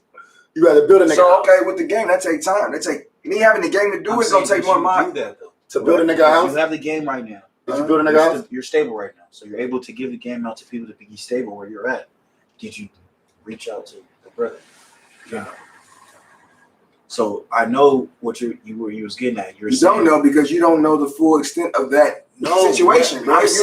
You don't know why I didn't reach out to him. You don't know why that didn't happen, nigga. So you speaking on shit that you don't know. Can I say? Go ahead, bro. So what happened is that you wanted to identify that we know that you're a genuine person, and you wanted to say when people are, because I had made a statement, is when people are broke, that's the only time they would do nice things. You think niggas are only genuine when they broke? No, I'm trying to show you that it's only situational. Okay. Okay. It's only situational benefit. It has the benefit at that time. Okay. So mostly when a lot of friends that you see will be broke, come through, smoke weed with you, right? Mm-hmm. Oh, bro, I'm about to, when I get on, bro, I got you. Don't even trip. Don't worry about nothing. Bro, I ain't worried about that cheese, bro. Just make sure you save and do what you do. Mm-hmm. I agree with you. I see where you're going so far. So, boom. They turn around here. Mm-hmm. They up. Up. Okay. You ain't even calling or asking or nothing. This the same person that was every time coming to you, smoking, eating. Mm-hmm. Bro, I got you, bro. Mm-hmm. Mm-hmm. You not asking, you don't even know where the fuck the money coming from. You just like, bro, I got you, bro. Don't even worry, bro. I got us. Okay. And then you get it. You never hear from him until you broke again. What does this have to do? Like, what point are you proving with it? No, like, don't do that, bro. I'm saying, like, take me to the finish line. Like, where you going with this? See, you a cat, bro. You really is a cat, bro.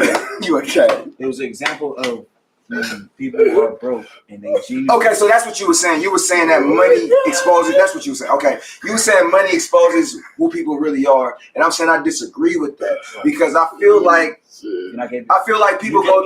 Right. And I gave you a personal example. So I feel like people go through certain phases. Bro, because when if all you know is being broke and all you know is like the city you grew up in and you know the protocol and how to get down in that city, bruh. And if you really a solid nigga, then you just really solid, bruh. And sometimes that's all you know. When all you know is like being broke, I feel like the way you moving at that time is genuine because that's all you know is being broke. So you're moving genuine according to the shit you know. As I said before and earlier in this episode, if you knew better, you do better. Even if they, skim your weed. So what I'm saying is, say you grew up the first 25 years of your life, bro, and then on your 26th birthday, you hit the lotto, nigga, you got money now, bro. You're not gonna know how to act because now you don't know who to fucking trust no more. Your whole demeanor's gonna change, bro, because you don't think niggas is just after you. Niggas trying to use you. Bitches just, you know what I'm saying? So you're gonna change, bro. You're not gonna think that until you experience it. People only feel that way because they experience it by being broke. But you experienced it before you get the money. How niggas switch up on you. That's why they. So that's what I'm okay. So I'm saying it exposes to who the person really is when they get money, or when they get to a certain pedestal that they feel in their life that they needed to get to. Okay, all right. Let me give you this. Let me ask you this question, then, right? Me and Louis probably known each other. Let me see. Probably since about 11, 12 years old. About 11, 12 How old are y'all now? I'm 32. Are you high? 32. You really dumb. Why am I dumb? What did I do? What are you talking about? You said I knew since you were 11. You're retarded. Why? Correct me if I'm wrong. Why do I got correct? That's what I'm saying, bro. When did you go to Bella Vista? Okay. It's not a fact. No, it is a fact. You done. What the fuck are you talking about? How old were you when you went to Bella Vista? You were in kindergarten. Bro, give me a lighter, bro. What the fuck is There's going no on? lighter. You gotta. Never roll the put it back. Come on, bro. So yeah, let me correct myself. About 8 and 9. 8 and 9. You're in kindergarten. You're not 8. Damn, 5, 6. You knew this since you was 5. Damn. What? You're so And Louis remember and you don't. I know. He's retarded. That's genuine on Louis. Yeah, It's not genuine. It's just that he just retarded. That's why I be. Fuck out of here. When Anyway, he say all the dumb shit he be saying, like, nah, like, nigga, don't flip the bullshit. Don't flip You the say bullshit. all the dumb shit. Don't flip the bullshit. Nigga, I'm the only nigga in your life. But That's been in anyway, your life your whole life. Fuck is you talking about? And you don't even realize. Anyway. Like I was saying. Like I said, I disagree with that. I do think for some people, maybe not all people, maybe not everybody, but yeah, nigga, money can change a nigga, bro. And not for the better, but for the worse, bro. For the worse though. And that's what I'm saying, because like I was saying to my other homeboy. I was saying, hold on, no, time out. Because I was saying to my other homeboy, I said absolute power corrupts. I don't know if y'all niggas ever heard that statement before, but that's a real statement. Can I hit that as you try to smoke? I said absolute power corrupts. So when niggas get money is power. You heard that. Everybody heard that. So when niggas get enough money that they feel absolute, bruh, absolute power corrupts, my nigga. You will change. So you're gonna change for sure. For sure. So when I was broke and on EBT, if you don't pass that money first, it has to dry. Yo, motherfucking wet ass stains on that chair, man. Go ahead, Louis, talk. So when I was on EBT and I was broke, did I give you did I ask you if you wanted sandwiches? I'm saying, did I ask you want to eat? And then when I got money, did I still ask you want to eat?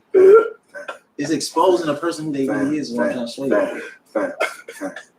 Stop. What? Just stop, bro. Stop, bro. Louis, I don't remember you ever being on EBT. And I'm not saying that you never was on it. No, that's not information you ever divulged. No, to me, I'm saying you never was like saying I'm on EBT. No, I was like, nigga, I'm about to get I'm about to get sandwiches. Have you ever offered me food before? Yeah, I ain't gonna put that past you. You probably have sandwiches. Remember what sandwiches? That was on EBT. I don't know what sandwiches, fam. What kind of sandwiches were? This is a regular sandwich at the liquor store. I was like, bro, you want a sandwich? Nigga, I ain't never. This nigga said a sandwich at the liquor store. That's what, because we was always in the West, nigga. I'm not gonna say Louis never bought me nothing. Louis bought me a sandwich at the liquor store. That's what I always buy at the. I bought Louis a bunch of shit. Never bought me a sandwich at the liquor For show on 31st, brother. Don't say Louis never bought you nothing, bro. That's not what I said. That's not what I said. I said he never bought me a sandwich. It was for show a sandwich, bro. You never bought me a sandwich. Something though, right? No, it was a sandwich. I'm about to show you. I'm about to show you the sandwich. It was you said put ham. You might have caught me some cheesy I was already Cheetos from Bret Hart. No, fuck Bret Hart. This is you might have caught me cheesy Cheetos, nigga. This is one reason. I remember you copping those sandwiches at the liquor store, fam. This is in the West, bro. I'm on the way to your house, bro. I'm on a skateboard. I'm on a skateboard, bro. I said, bro, do you want? This is Rich Louis too, actually. Stingy? This is Rich Louis. I don't know Sagittarius is Louis on the skateboard. This was Rich Louis around that time too. He was just rich around that time. I know, but I was saying like I didn't. I still had EBT though. Exactly, that's what I'm saying. He wasn't broke, Louis. I know, but I still had EBT though. Because I remember this Louis. I was around this Louis. I still had EBT though. You wasn't broke though. I didn't say I was broke, but I had EBT. You saying like but that's what we're talking about though. You said a time when you were broke. I'm saying a time that I was at a lower standard, and when I had got more money. See, that's not what we're talking about. We're talking about at a time when you were broke. Wait, hold on, time out. Why were you at a lower standard based on what? You feel me? He bought that up. We're not talking about that. We're talking about a time when you were broke. We need a time when Louis was broke. And I can't remember a time when Louis was ever broke. Because before the skateboard, you had a whole, feel me, scraper was slapping. I'm not going to say the car, it's not important. But you had a whole scraper was slapping. For sure, that was a scraper. That's a scraper. It was push start. I mean, so it was pushed. You have to start it with the key. Look, we still on this main revamp. You heard it? No. But he broke though. It was push start. We still on this main revamp. Louis can't talk, bro. We still got 30 minutes to go on this main topic before we can cat off again. Bro, we got a whole hour to go for this podcast. What are you talking about? No, we got an hour and a half. Bro, we got 30 minutes. It's 8:55. Fam. You paid for 3 hours. Exactly. Okay, then you paid for 3 hours, fam. 7. Never mind. That don't even matter. 8:55, bro. We didn't start at 7 though, fam. It don't matter, but we got until that time, bro. Exactly. So thank you. So exactly proving my point, fam. You know what you're talking about. Anyway, so my whole thing is, okay, now that we done talked about the addiction of money and all that type of shit, you know that money isn't. You know money is illusional to some extent. I know money is illusional to some extent. Money, I ain't gonna say money is illusional. I'm gonna say money is the conversation. Money is the icebreaker. There's so many conversations to have in this world. It's one of the most common conversations. And to start any other conversation, it's the icebreaker. You feel me? It's for sure the icebreaker. Like, don't get me wrong. You can be yourself. You can be all of that, because I'm myself. You feel me? I can start any conversation in any degree the way I want to. But let's say you're not good at being social. Let's say you're not good at being business savvy. As long as you got money, you can start any social or business conversation you want. You have money to do it. Okay. Shout out my cousin Dane. He and this motherfucker. You a body. Now, Take it easy. my next question though. Do you know or can you think of any way, shape, or form? I'm listening. How did you come to the understanding that money is worthless, and how can we show other people? What point were you at in your life where you realized, like, damn, this shit is an illusion? Like, this shit ain't the end all be all. What I realized the ultimate negative part about it, the fact that people kill each other over money. The nigga Louis loves so much, FBG Duck, rest in peace. Come to find out, there's about $1 million on his head. The fact that, or something like that, the fact that somebody want that $1 million that much is this nigga alive. We got that. That's amazing. We need an editor so we can edit out shit. I mean, it's all over YouTube. Oh, yeah. So that's public information. You feel me? Okay. So it's like, bro, and it's like, damn, bro, like it's about $1 million, or even if that, even a little bit. Let me do it one more time. My niggas are real. Even if that, like even if it's lower than $1 million or over $1 million, you want that buddy more than this person alive. That's crazy. That's not a good way of thinking, now, is it? But that comes from what? Struggle. You're not used to having nothing. No, that's not from struggling. Whining. No, nigga, you got that much money to put on a nigga head. You ain't struggling, bro. You shouldn't even be around. I'm talking about the people that's going for the hit. Y'all still smoking? Oh, you that much of a weed kind of, so you done smoking. Shout out Action, she just joined. Welcome to the show that you're a part of. Anyway, like I was saying. Seed is a real nigga, bro. I love Seed, bro. Hold on, you about to throw me off. Go ahead, though, bro. My nigga's a real nigga, bro. I'm saying. What are people into? What is your interest?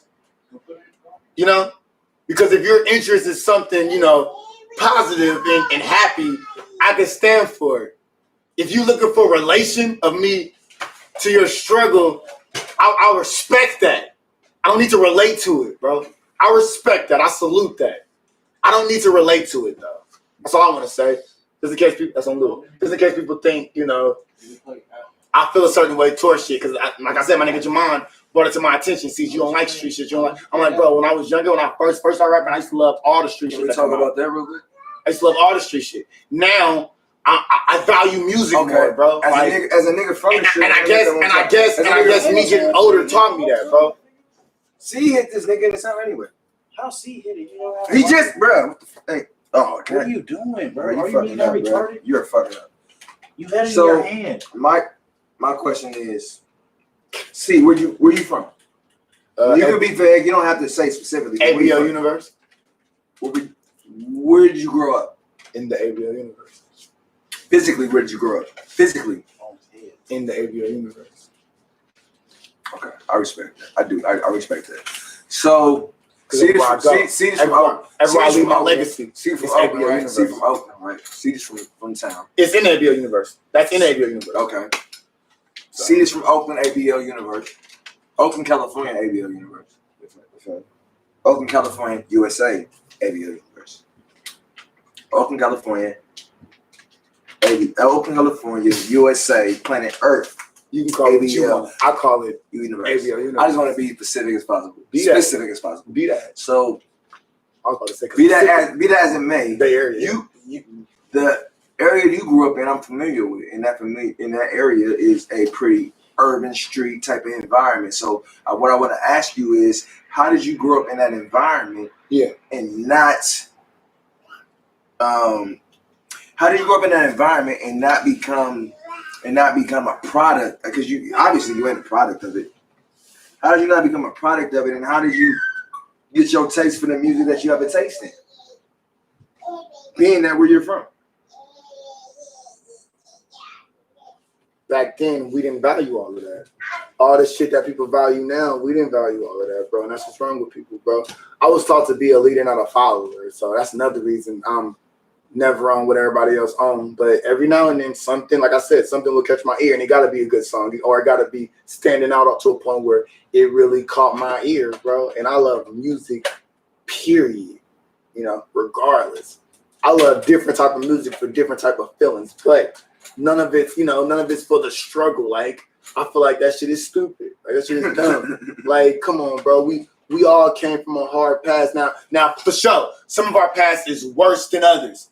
Okay. You feel me? Some of our past is worse than others. You feel me? But like, we should never compare our happiness. Let's keep making happy songs. Because at that point, we're all on the same page. We're all happy. People compare happiness?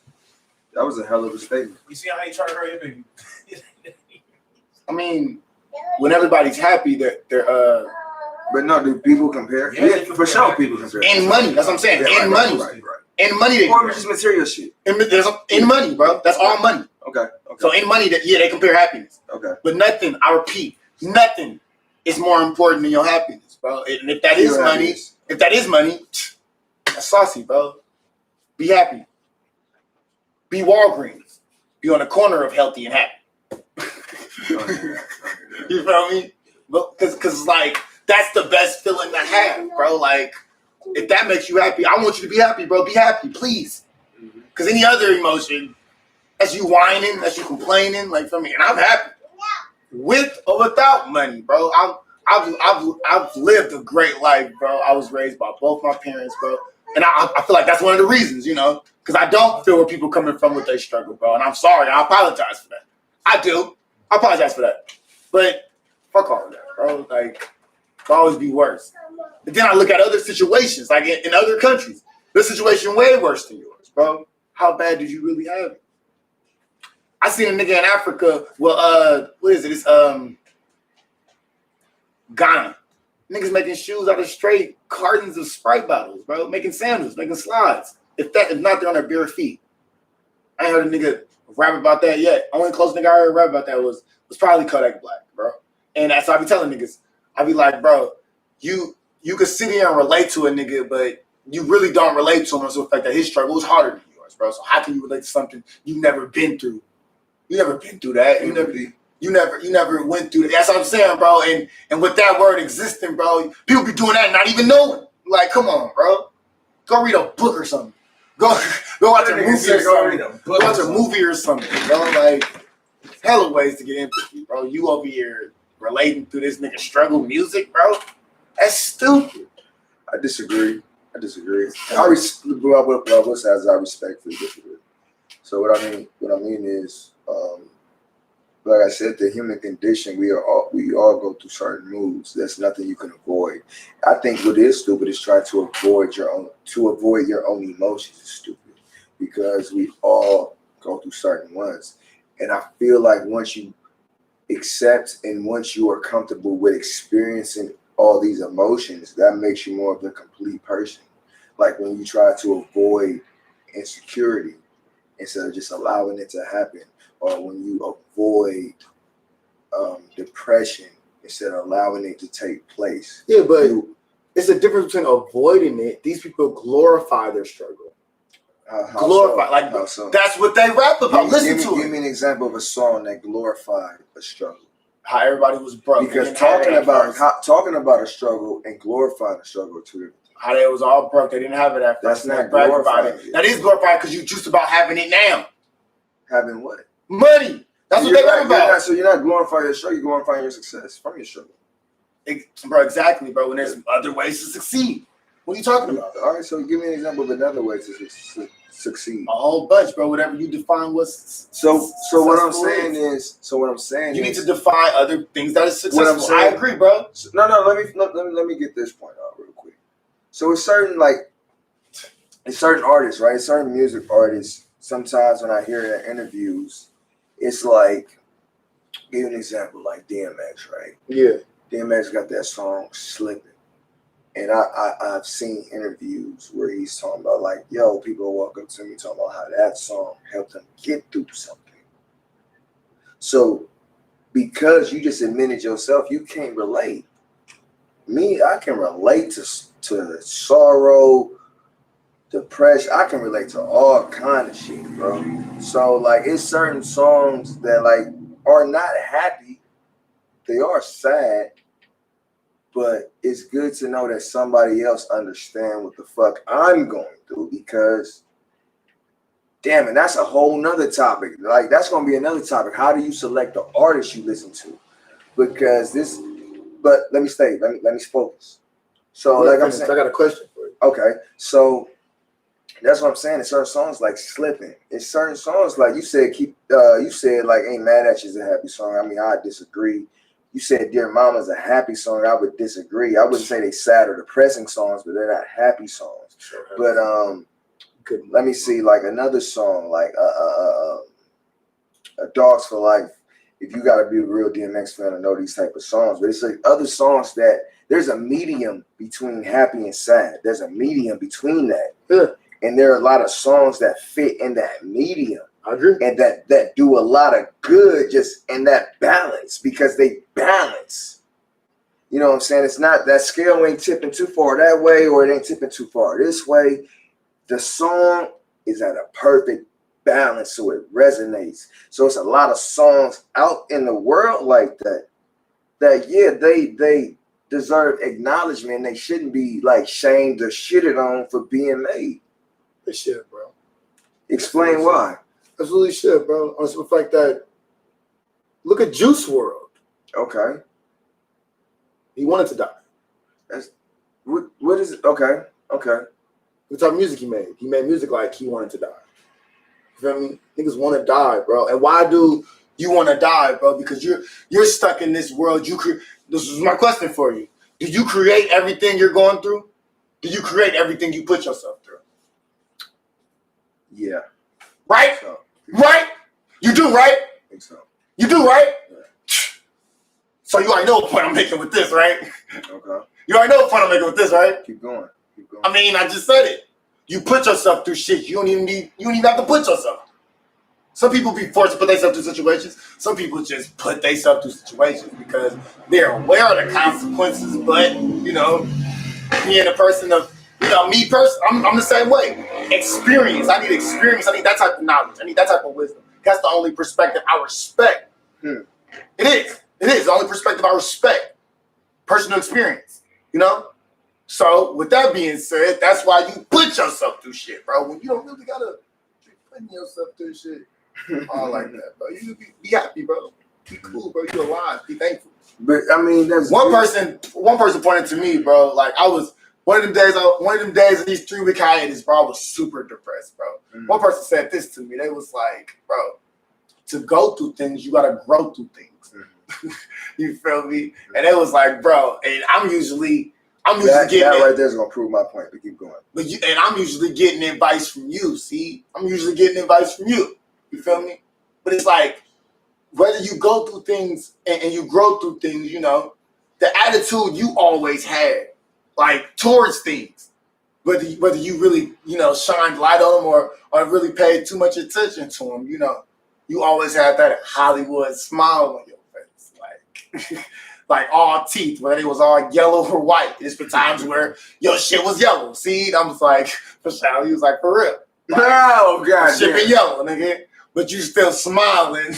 Like, you don't give a fuck in the world, bro. That's happy, bro. I love you for being that. See, you need to stay there, bro. People like that, we need, bro. People like me need people like you sometimes.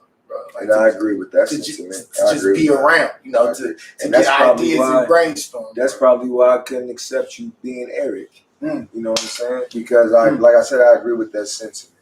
You know what I'm saying? Like, yeah, but you got to be seen. Because I ain't gonna go through the details on this motherfucker, but you got to be seen, and I just say that. You know what I'm saying? But what I would say though, to kind of for a bigger picture, right. So. Well, I will say, just to play devil's advocate to what you was just saying, if you know somebody who's happy all the time, do you think they're genuine? I don't know. They gotta do genuine things. They gotta just the fact that you don't know, already is gonna prove my point. Really? Yeah, of course it will. Because the fact that you can't say yes instantaneously like that, and the fact that you have to think about it, already lets me know that no, you're not supposed to be happy 100% of the time. You are here to experience the human condition. And the human condition ain't always happy. You feel me? It ain't. You got to experience sorrow, jealousy, envy, joy.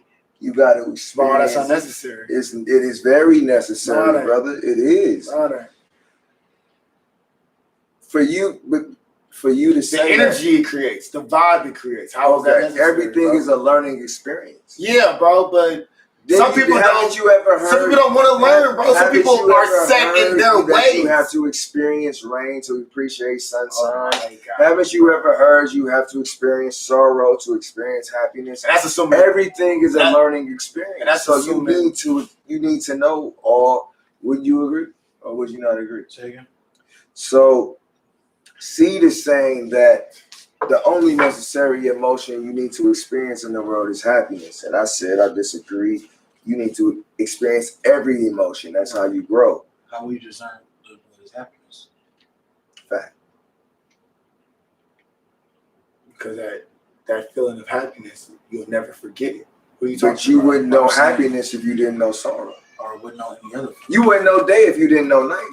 And that's the thing, bro. We need to stop that, bro. On the simple fact that even in ships, bro, no matter what type of ships they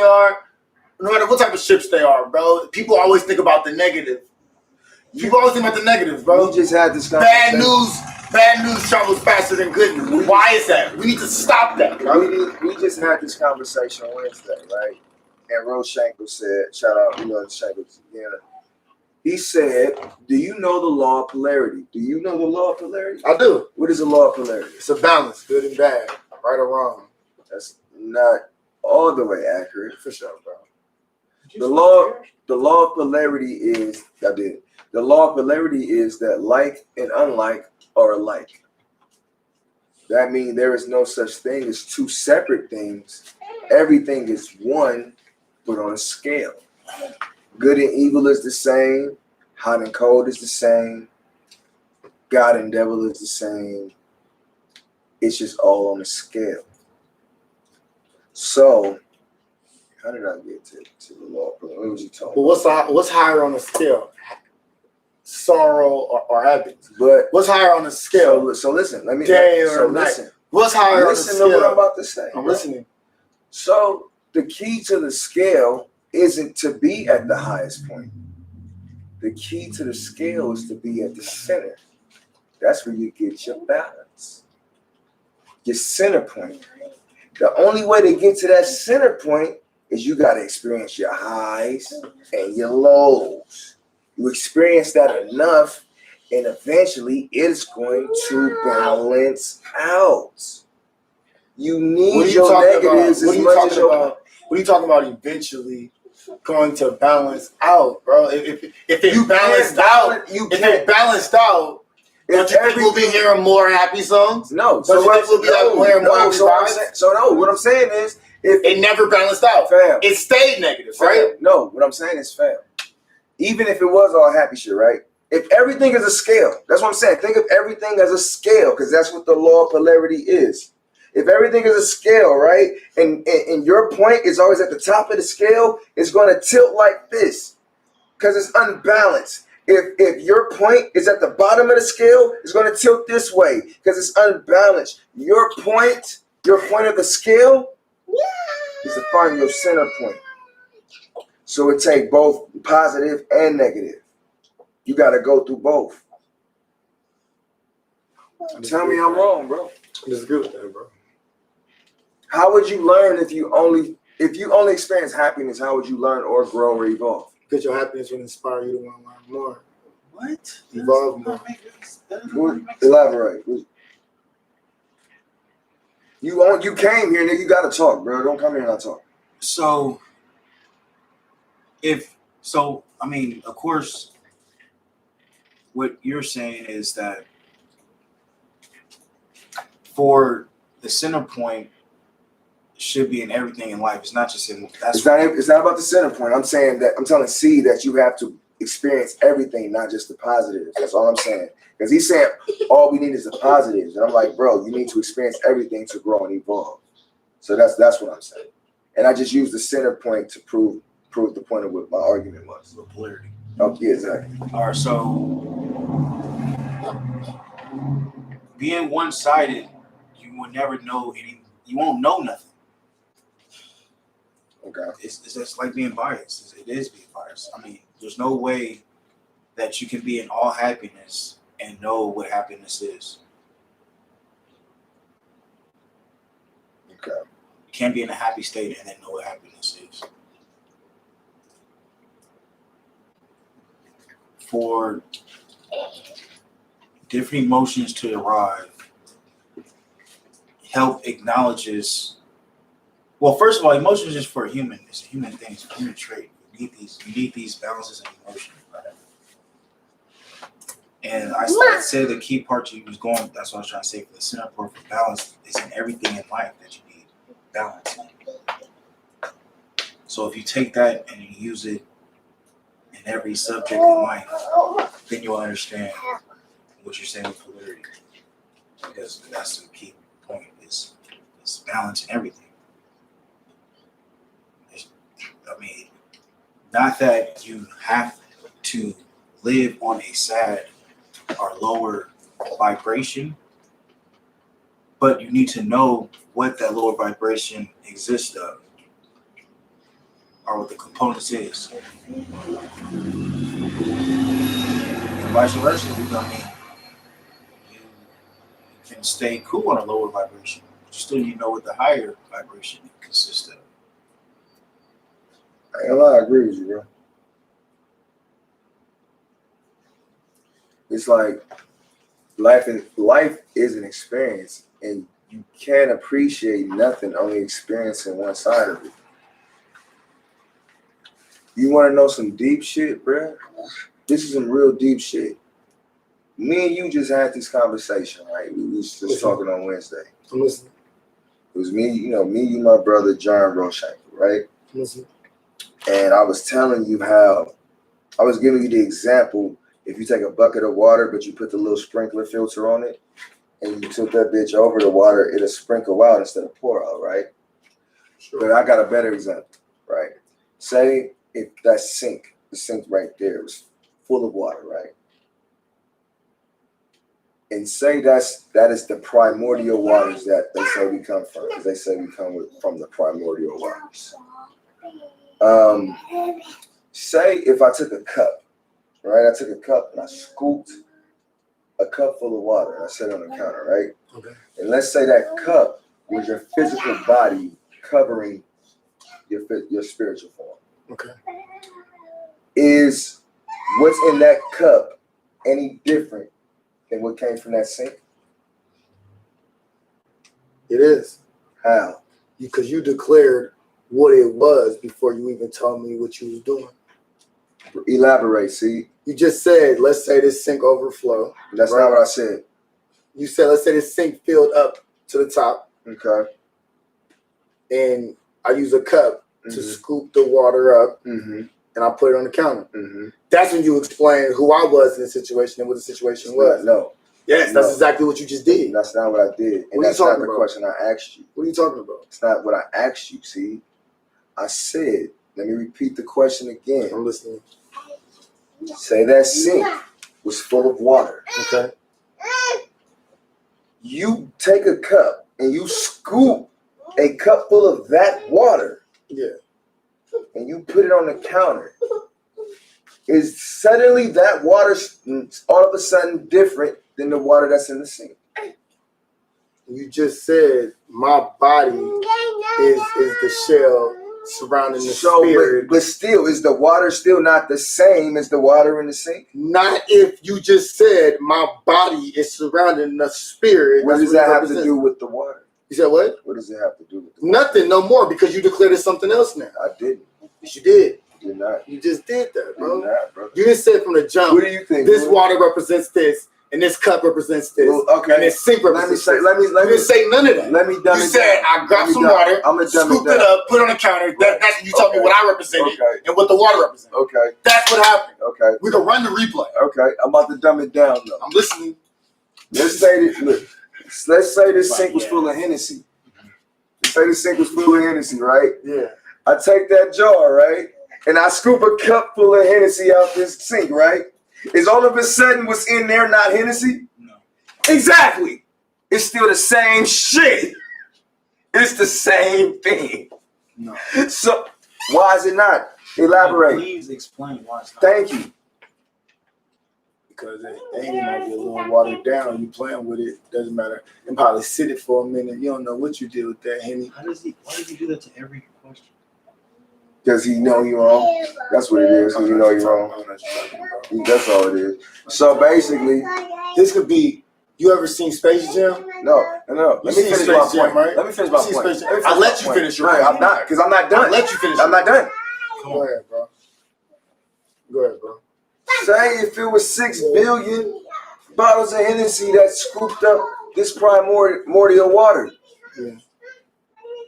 Now, even though it's 6 billion Hennessy's, what's inside of that Hennessy is the same primal substance. It's the same shit.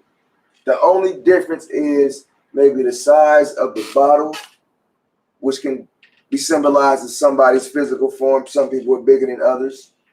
But other than that, the substance that's inside of the shell is the same shit. Depending on what you call it, it's the belief of something, bro. For sure. The belief is super strong, bro. I'm not gonna keep going with you. Can I say mine now? Can I say mine now? For sure. Space Jam, bro. In Space Jam, the movie, Toon Squad was losing.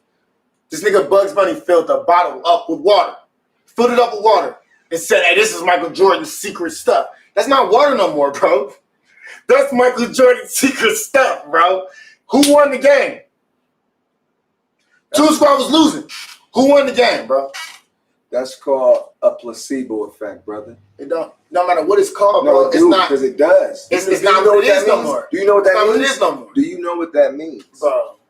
Tell me what the placebo effect is. Placebos too. Placebos, yeah. They're not sugar pills no more. They're placebos. What is the placebo effect? What is it? Tell me what it is. I just told you what placebo is. No, tell me what the placebo effect is. I just told you. Because you don't know what it is. I know. So let me educate people who don't know. The placebo effect is a concept that explains when somebody tells somebody else one thing is what it isn't, to give them the belief that it's going to work for them. So sometimes it's been said that pharmaceutical companies give people generic ass, nothing ass pills. Sugar pills. Tell them it's something else. Placebos. And they believe it, and then all of a sudden their symptoms go away when really it's the law of mentalism, which goes back to the Kabbalah.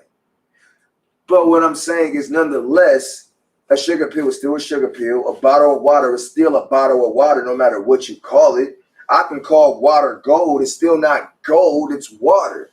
So my point is, because you explained to me the placebo effect doesn't prove that how something from there, all of a sudden, because it's scooped up, is now something different. I can't scoop up water from that sink and all of a sudden it's gasoline. It doesn't work that way. If I scoop up water in a jar, it's still going to be water in a jar. If you say I'm that water, come on, fam. If you say I'm that water, it is gasoline. Come on, fam.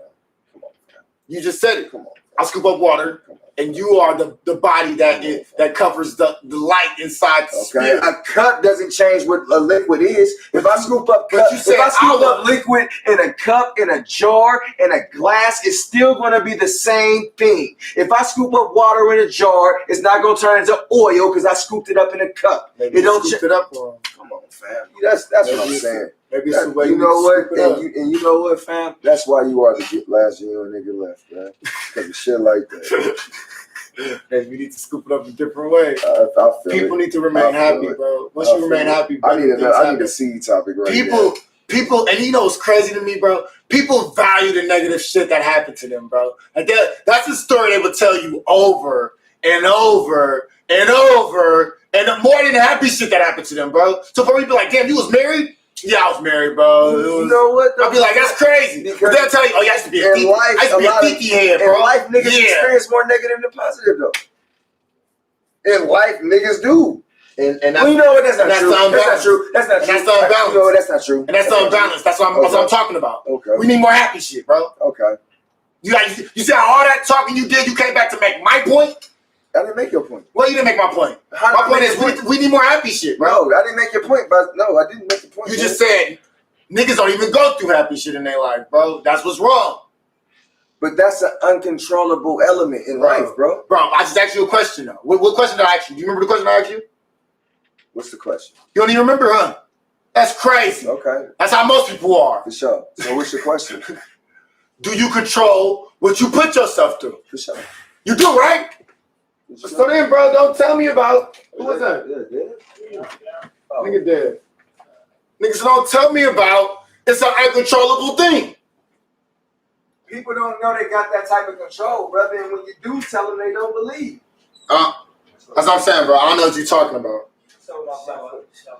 I know what I'm talking about, bro. I don't know what you're talking about, bro. That's all I'm saying. Danny motherfucking Shanko in the building. Danny Shanko in the building, y'all. How y'all feeling? I got a question for you, Dave. The conversation we having, right? Look, okay. So we were just having a conversation about basically in life, highs and lows of life. Okay. C feels like you should only experience highs in life, and I said I disagree. You need to experience highs and lows. That's how you evolve, because you can't appreciate one thing without the other thing. Right. So what's your opinion on that? Let's see. How I take it is, and me and Remy was kind of just talking about this a little earlier. How I see it as you can't fully enjoy the success or the end goal without going through the obstacle. You can't really appreciate your end goal without going through the obstacles and without grinding and without pushing and without being able to look back and say, damn, I went through some shit to get to this point. You feel me? That's everything. You get what I'm saying? Getting to that point to be like, when you buy your first house. Fuck, I didn't have to do this, you feel me? When you buy your first car, I didn't struggle for 3 months just to, you feel me, save up this many checks to, you feel me, get my first. But it's the struggle, you feel me? And then the end goal. And you look back on the struggle like, man, I did that. And it make you want to accomplish more. So, and to sum it all up, yes, you do need your lows in life. And the reason why you need them is to appreciate your highs. Period. So my Blackfoot cousin, I respect you that got opinion. opinion? Let's hear what you got to say, Jeremy. I mean, yeah, of course you gotta appreciate your lows, bro, because you already know. Came up in this world with nothing, you feel me? Hey, you gonna leave this motherfucker with nothing. So why not, you feel me? You already know. Enjoy that low. You feel me? Like I told this nigga, bud. You gotta put in extra work, nigga. You feel me, nigga? We used to having nothing, bud, you feel me? And nigga, I ain't never been the type of nigga that be, if I ain't got it, I've been one of them niggas, but if I ain't got it, I don't got it, bud, you feel me? And probably don't need it, bud, you feel me? That's how I be seeing shit nowadays, bro. If I don't got that shit, it is what it is, bro. I ain't got time for this fake ass black on black, you feel me? Hate and shit, bro. Like, you know, but I got another question for y'all, because That shit stupid, bro. That shit dumb as fuck. the original topic was, do people love money more than they hate the system? Obviously. No, but people, human beings are the number one evolvers. So just put it like that. It's not that we love money more than we hate the system. It's that fuck, we gotta evolve to this weak ass system. Period. Adapt. Evolve, adapt, damn near the same shit. You get what I'm saying? I mean, It's like, if there's a system, you'll never be able to evolve. You just gotta adapt. yeah, exactly. Well, shit. You know what I mean? Thanks for the correction, but Yeah. yeah, though, That's you the know what I'm difference. saying? Because adapt and evolve is the same. Right. But when there's a system involved, you'll never be able to evolve. They won't let you. They won't let you evolve. You never know. Bro, they only let us make the amount of money we know is possible because that's what they told us. They don't tell us how much more money we can make. I mean, look at Jay-Z. Did he evolve or adapt? A little bit of both. Exactly. So don't say it's impossible to evolve. You get what I'm saying? How many Jay-Z's are there? Exactly. Yeah, so how you many proving more? this point saying that shit. So how many more black motherfuckers need to evolve? And I ain't gonna lie to you, Jay-Z got hella happy songs. It's more happy songs than struggle songs. So, thank you. Jay-Z got inspirational hustle music, nigga. Period. But they're all happy though. That's not happy, bruh. Fam, that's not happy, bruh. The real song "Happy" is a happy song, nigga. Bro, give it to Debbie me. Roots' "Good Day" is a happy song, give it bro. to me. Nas's "I Can" is a happy Give me song, that bro. funk, that sweet, that nasty, that good shit stuff. That is a happy song, bro. That's not a happy Shit, even the song, song you're talking about, it's a hard knock life. For it, that's a happy song. That is a happy song, bro. That's a song that helps you. That's a song that helps you cope with your struggle, nigga. It helps you evolve. It's not a happy song, bro. All right. Who happy about having a hard knock life, bro? Bro, Jay-Z, Bro, you a body, bro. Jay-Z, you just say Anyway, you back just to the topic. That's what we're talking about. Back to the topic. So like, That's what we're talking about. Motherfuckers gotta evolve, bro. Like. I agree. Why niggas glorifying their struggle? Why niggas glorifying the negative shit? Why don't never glorify the happy shit? Why do you think that? Why do you think when people talking negative that it's glorifying? They're just talking about what they went through. You're not talking about your happy shit. You're not talking about your happy shit more. Fam, because nobody gonna relate to your ass, bro. How many niggas really relate to the lifestyle Drake or fucking Wayne? I ain't talking about Drake and Wayne. I ain't talking about Drake and Wayne. When the last time you heard a song about niggas talking about their grandparents? When the last time you heard a song about somebody celebrating their birthday? When the last time you heard a song about graduation? Okay. When the last time you heard a fucking song? I got you. No, shut the fuck up. Shut the fuck up. Because it's all happy shit you can go through. Niggas glorify that sad shit like that's just supposed to glorify it. There's so much shit to talk about. If you think that's all I talk about, you're stupid. You're dumb. Niggas that's whining in your ear, you letting them. Quit doing that. Let it go. Stop. Let's listen to a happy song now. Can we please? Is that okay? I'm tired of niggas whining in your ear, bro. I feel irritated for you. Me. Passenger seat, back seat, I'm irritated for you, bro. And you the driver. Damn, bro. I personally listen to that shit. But okay, and it's like I said, no, and I'm still validating what I'm saying, bro. Like I feel you, but that's still Song about graduating and being happy about graduating. Name one. that's not the point, Bro. That's not the point. Bro, if you think that's not the point, you're glorifying your struggle. That's not the point, to your bro. negative. You're bringing it to your negative. No, bro. And you Because bring it to your I just said that. You bring too much to your negative. Fam. Way too much to your negative. Fam. One last very song about your grandparents, bro. How you feel about your grandparents, bro? I love my grandparents. I can't tell. The fuck you talking about? I can tell you struggled though. I can tell you was doing bad though. I can tell that. I can tell you didn't always have it. I can tell you feel me? Do you see the point I'm making? Motherfucker! You see the point I'm making? See, in all that emotion, and all that passion, and all that shit that you saying, you still only half right, bro. For sure, bro. I understand. For sure. I understand you pushing issue for more happy shit, bro. For sure. I get that. But it's a lot of niggas who grow up who unfortunately wasn't able to live all that happy shit, so they not gonna understand, bro. Or they just didn't pay attention to all the happy shit that was happening to them. Bro, it's some people who have really. I don't know, bro. We can't call it. Let me tell you. We can't call it. Let me tell you for real. Or they glorify their negative more than they I positive. hear what you're saying, but what I'm saying We can't is, call bro, it. it's really people in the world who have experienced really fucked up, sick ass childhoods, bro. You don't know. You was just wasn't you just telling me about Aretha Franklin and how she grew up? Yeah. Exactly. My nigga. Perfect example. Name a song where she's talking about her struggle. I'm listening. Fam.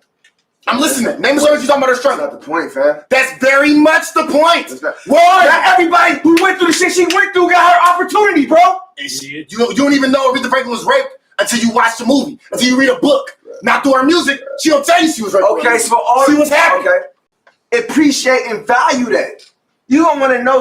Bruh, why do you think certain women get in cycles of toxic relationships? And why do you think they run away from good niggas sometimes, bruh?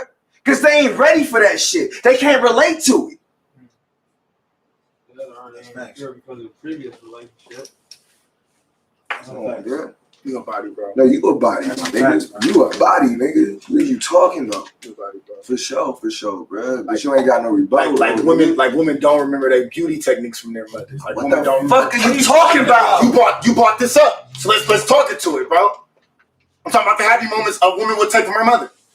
What are you talking about, bro? We wasn't talking about that. Bro, We wasn't talking about that. Why wasn't we talking about it? Because I want a topic. Bro, that is the topic. Where are you, bro?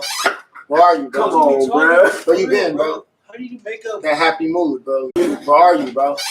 Where are you, bro? Come on, bro. Where you been, bro? How do you make up That happy mood, bro. You need that happy mood, bro. That's what I'm trying to tell you.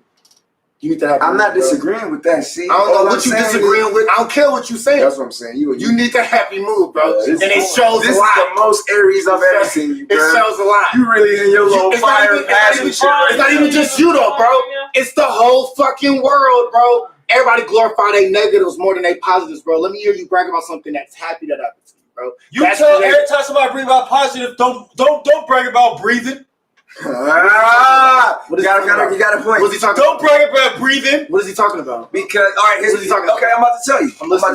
I'm listening. Louis brags about being able to provide for his family, being able to have a 9-to-5 job, which is something that isn't glorified. He's bragging about not being on the streets, not being a statistic, right?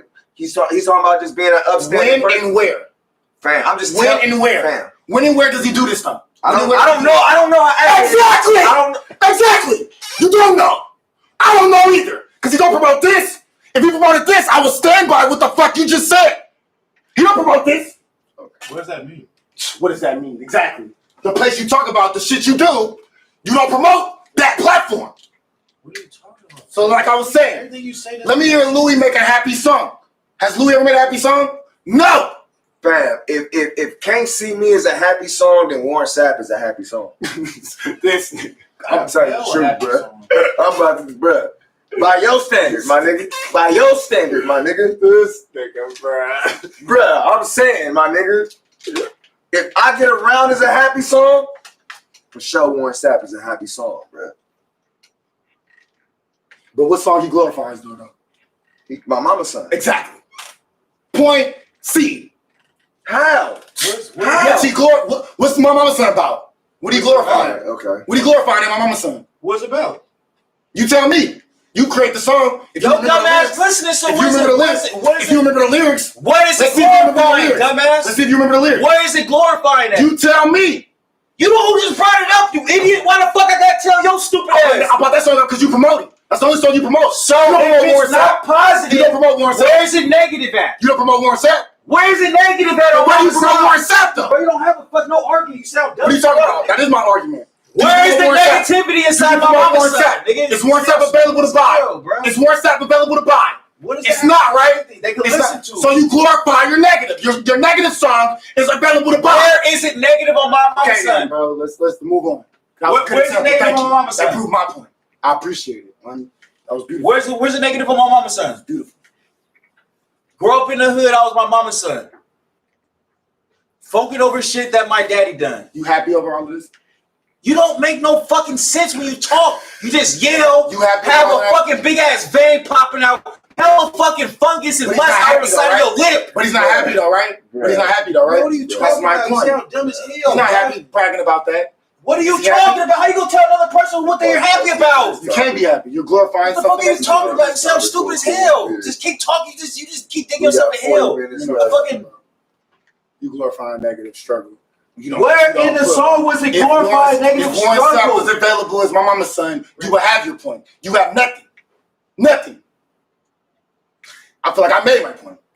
You did not make your point. For sure, bro. Because sometimes stuff go over your head. And that's understandable. A lot of shit go over your head. We're not surprised. Should we go to a lighthearted topic? Why? Why should we do that? Shit. Why should we do that? I have no idea, bro. Exactly. I thought so. Let's do another negative topic. You got one? I got a lighthearted topic right here. Let's hear it. Let's hear it. It's on your mind. Negatively. I got a buy. Negative. Okay, this is another action topic. Okay. This was regarding Megan Thee Stallion if people was considering her a snitch. Should females be held to the same standard? We'll see. That picture I sent you. Okay. But, right. Oh! It was here on the table. That's sauce. Okay. Right. So they little, you feel me? Really? Yeah, that's saucy. Okay. Hell yeah. Actually, this is the topic. Based on what she was saying with the little Megan Thee Stallion situation, should females be, held to the same standards and street codes as niggas is? Me personally, huh? That's the same thing. Because basically, because people saying like she's a snitch. So the question is, should she deal with the same consequences that a snitch would if it was like a nigga? Is that fair? Did she do street music? She does actually. She does. Her whole album, Tina Snow, was about her, how she used to sell dope. When I for sure didn't believe it, but that's what the whole album was about. Tina Snow. Is she qualified for street politics? Is she street or a civilian? I don't know. I don't pay attention to the negative. In your opinion, based on her music, should she suffer the same consequences as a street person? You asking me? I'm asking you. You asking me? I'm asking your opinion. If you promote it, you have to live it. I feel like she or not even just her. Like, I guess her. Yeah, I feel like, what I just asked you earlier. Do you put yourself through everything you go through? Okay, that's she put herself. That's a very vague answer. Okay, she put herself through what she went through. That's her. Should she be held accountable to the same street codes as street niggas? If she participates in street politics and she promotes street politics aside of music, then she is accountable for holding the street credit. So it's facts that she got street music. I don't know, but from a female, it's not a guy, so I think that's the street that they have. All right, so I'm gonna give my quick opinion. My quick opinion was I don't think that. Wow. This action topic, right? This action topic, right? This is Sid. This ain't my topic. This action topic, right? On him, Sid. This action topic, right? You were saying yours? You say yours. Let's hear action since you're not here yet. After you. You say yours first. Stop itching. Hold on, Why action. are you itching? Sin is giving his opinion on your topic. Hey, bro, I'm talking. You hear grown man. Now, like I was saying, where's the grown Sin man? is talking, and he's about to say your topic. So after you say his topic, his opinion on your topic, and then you say your unless action topic is why Sid is a body ass nigga right now. Live with his mama talking about he a grown man. What are you talking about, brother? What's going on, bro? Shut your baby boy ass up. What you talking about? All right, so Get on the step, damn, what you talking about, baby boy ass? Nigga, shut your ass up, look at your old spot. Yeah. Grown baby boy. Who's rapping? He's a grown baby. Everybody's trying to at the lowest. Nobody's rapping. What you talking about? You get Jerry at the run out so he will laugh on your head. You dressed in baby Dookie. What you talking about? I can't care about baby. That's why. What you talking about? Baby Dookie. Your mama take care of you. You grown ass baby. What you talking about? Still on the titty. What you talking about? Yeah.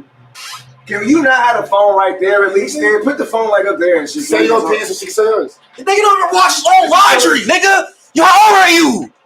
Fuck is you talking about, nigga? You see how mad he is? You see how mad he is? You see how unimportant it is? You see what he start doing? Error. I'm not funny. I gotta start doing something. I'm not funny enough. Bro, why you don't wash your own laundry? Why your mama still washing your laundry? See how I'm funny? You see how this phone call through the whole shit? Why is your mama still washing your laundry? See, I'm a funny guy. You about to be 30 years old. Your mama wash your clothes. See your body, bro. Your mama wash your clothes. We was on point till you did this body ass shit. What we got doing our topic? I was figuring we did like 3 topics of actions that you did not call her on. She called Your me. body ass. She called me. I didn't call her. Sorry. C got the cleanest Y'all couch bodies in the in. world. That Y'all bodies. Actually called me. C got the first king size couch. Then they got a king size couch. What are you talking Look about? how you trying to push the joke and it's still not funny. What's your body? You trying too hard. That's your problem. Louis is Nick Cannon. Louis is the new Nick Cannon. Louis is Nick Cannon. You trying too hard. Can we get back to the topic? Louis is Nick Can we Cannon. get back to the topic? Louis Cannon. Louis Cannon. That's hella funny.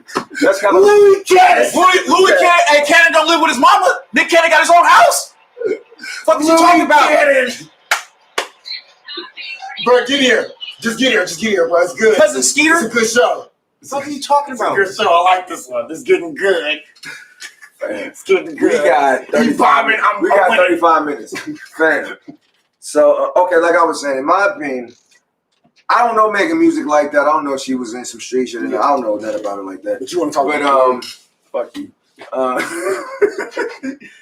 I wouldn't hold her to the same standard because it's a lot. It's like when it comes to certain things like that, it's just shit that I don't hold females to the same standard to as niggas. You know what I'm saying? Like, if I'm in some funk, I'm not looking through my phone for a female to call. Like, hey, I'm in some heat. You know what I'm saying? Like, I'm not gonna do that. So it's like it's certain things I don't hold them to a standard to because it's certain things I wouldn't even involve a female in. So I don't hold them to that same standard. And then another thing is even on a scientific standpoint, you a body. This nigga is a body, bro. Like he didn't know what was in there. Like you see what I'm saying? Body, bro. come on, Louis, come on, bro. Fam, you doing hella Your much, shit bro. broke too.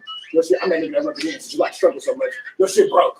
Your shit for sure broke. You short circuited. Hopefully, No, you can't. Hopefully, Fuck is you talking about? You never pay for nobody's shit when you break it, nigga. Hopefully. I don't know, but how you just gonna do that though, bro? What the fuck Nigga, you put it inside the seat. You dumbass should take it out when you seen it. I turned the water on before I seen it. Fuck is you talking about? What the fuck is this?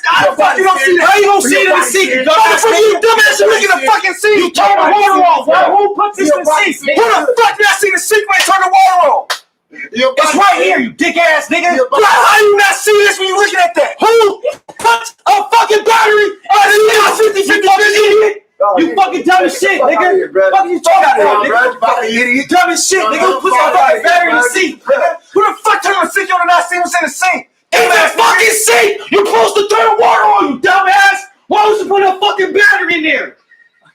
Stupid as fuck! You know why I put the battery in? Because you dumb as hell. Because I didn't expect your dumb ass to come in Into the seat! Into the seat! Right? What the? That's anybody into the seat! Anybody into the seat! Into the seat! We ain't never came in Into the seat! We ain't never Dumbass nigga, it's a seat! Why would you put a battery in the seat?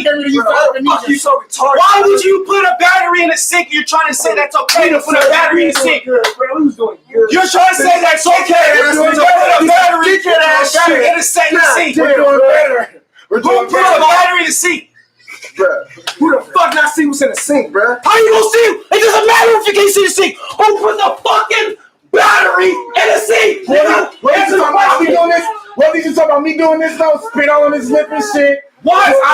Who puts a battery in His there? eyebrows still not moving. Who puts a battery in the sink? That does not make any sense. You're trying to sell it. Look We at in the it. studio Trying to sell it. doing a podcast. Why do you put a battery? Exactly.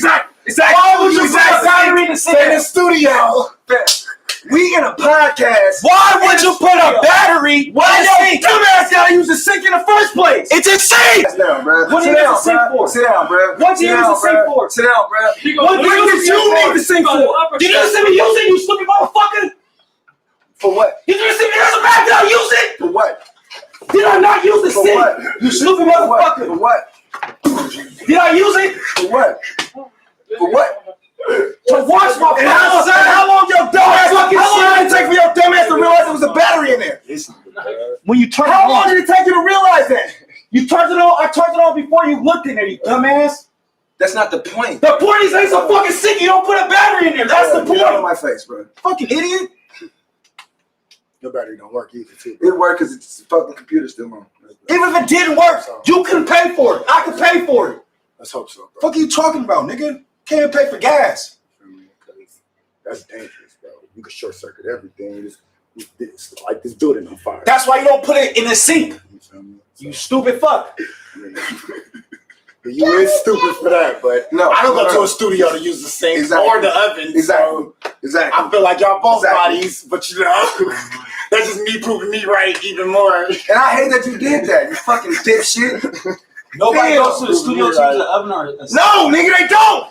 Nigga, eat before you get to the studio. Dumbass nigga. So they don't. Hold on. So you don't wash nothing inside the studio? Yeah, niggas cook. Because niggas be cooking all in here, don't really? An oven and everything. Is there an oven in here? Yes. What are you talking about? There's a microwave and there's a sink. Yeah, bro. Why would you put it in a sink that's usable? It doesn't say, studio use only. You would need to see some shit like that to think that, bro. Why would you put a battery? You still haven't explained why you put a battery in the sink. Fam, you know why I did it?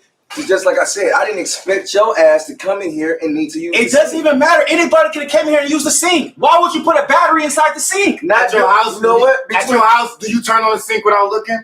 It's a sink, you dumbass! I'm asking the question. Who goes in the sink and be like, oh yeah, what the fuck are you talking about? You for me, I like to look in the sink. The pacifier was already under here when you turn on the water, you dumbass. You don't make no sense, bro. You don't even have a sink. What do you keep talking about? Where's your sink at? Because it's not about Louis. You don't even have a sink. Where's your sink? If it's not about Louis. Where's your sink? You absolutely right, bro. You talking about your mama's sink? What was I thinking, bro? All right, make sure you say your mama's sink. Like my mama's song. About Louis. Like my mama's song, like you always say, make sure you say your mama's sink. If it's not about Louis. Make sure you say your mama's sink. Make sure it's about your mama's sink at all times. Make sure you say your mama. Note to self. It's about your mama. It's always about Make sure you know that. It's always about Louis. Make sure you know it's about your mama. This took like 8 minutes, bro. Y'all niggas is trash. What you talking about, bro? This is a good show. This is one of the best shows ever, bro. I love this one. This one was I ain't gonna lie, I like this one too. This one's for the books, bro. This one's for the books. I like this one, bro. Cats, bro. I'm about to see what AP gonna do with this one when he start editing it. You know, he edited them now, and he be adding echoes and shit. And hey, no, okay. No, I got a deep question. I like this one. Hold on. I got a question. Is our obsession? Hold on, nigga, I ain't even hit the shit. Then what are you doing with it? I'm gonna say that's my bottle. You need to pass it though. What are you doing with it? Say you over here babysitting and shit. Is our obsession with saving or fixing? Go get your cup. This, I respect Go get your cup. Nigga and daddy mode. You know, go get your cup in here. You know, all right, fam. You want me to go get your cup, boy? That nigga said. All right. Is our obsession with saving? Bruh, fam, don't do that. Don't wait till I start the time. You know what I'm saying, bro? He could have stayed home though, right? Is our obsession with saving? We told him not to come. We did. We said do not show up. Podcast is canceled. He obviously didn't believe us. He was like, can I introduce the topic though? Louis, can I introduce the topic without you interrupting? Why do you keep saying interrupting you? Right, you did, bro. All right, so look. Is our obsession with saving or fixing the world only a cheap disguise for our fear of our own mortality? Do you think our obsession with trying to save the world has anything to do with our fear of dying? No. No. If people do have an obsession with trying to save the world, they probably grew up just, probably liking hella superhero shit.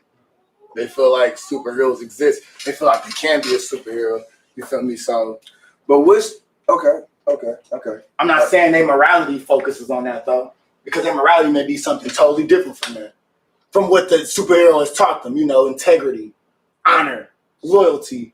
You feel me? I was just watching Assassination Classroom, the anime again. The anime my nigga Jay Rumi put me on, bro. And the teacher was this big ass assassin that turned into an alien because he was so good at being an assassin. He adapted because on the moon they was doing hella experiments. Name 3 superheroes off the top of your head right now.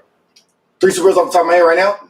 Black Vulcan, Static Shock, and Raven. Who's Raven? Oh, okay. You think Titans? Yeah. Raven. Okay. So 3 superheroes off the top of my head, I would think of like Superman, Batman. Why? Why? Trust me, I'm setting it up. I'm setting the whole shit up. Okay, I'm listening. The whole thing. Superman, Batman, and who else? What's the third one? Spider-Man. So my whole point is, you're Mr. Popular, aren't you? Exactly. I'm glad you said that. I'm glad that you said that because you're actually going to help my point. These are the more popular superheroes, right? I guess. Yes and no. Because the word popular came out your mouth, not mine. So don't do that, bro. Don't take it easy. Anyway, bro. Anyway, I fuck with that Captain Underpants. Nigga, let's hear it, Jeremy. Name two more. I want to hear two more, Jeremy. Childish on niggas. Captain, I like that. That was a saucy answer. That made your answers look like shit. Do you think that people trying to say the world Dying to live. exactly, which is once again the preservation of life? I'm dying to keep life living. I like how you brought that back. Okay, I like that. That's what's up. So it's still a fear of death in there. Overall, yeah. I see your point. I see it. I see that. Because a lot of people fear dying. They all gotta, We don't know we dying right now. Ooh, what? Elaborate, Jay. No, that was saucy though. No, let him elaborate. You know what he's talking about. Go ahead. Let's hear it, Jay Ricky. He know what he talking. You do know what you're talking about. Don't let that nigga try. Niggas Don't let that nigga try to. Let's hear it, Jay Ricky. Elaborate more on it. You said it. I ain't gonna lie, I'm kind of curious, Ren, bro. No, I know what you're talking about, Jay Remy, and I feel you on that. But let him talk. I want that. Do they know? I want, bro. That was deep, but I want to know what he's talking about.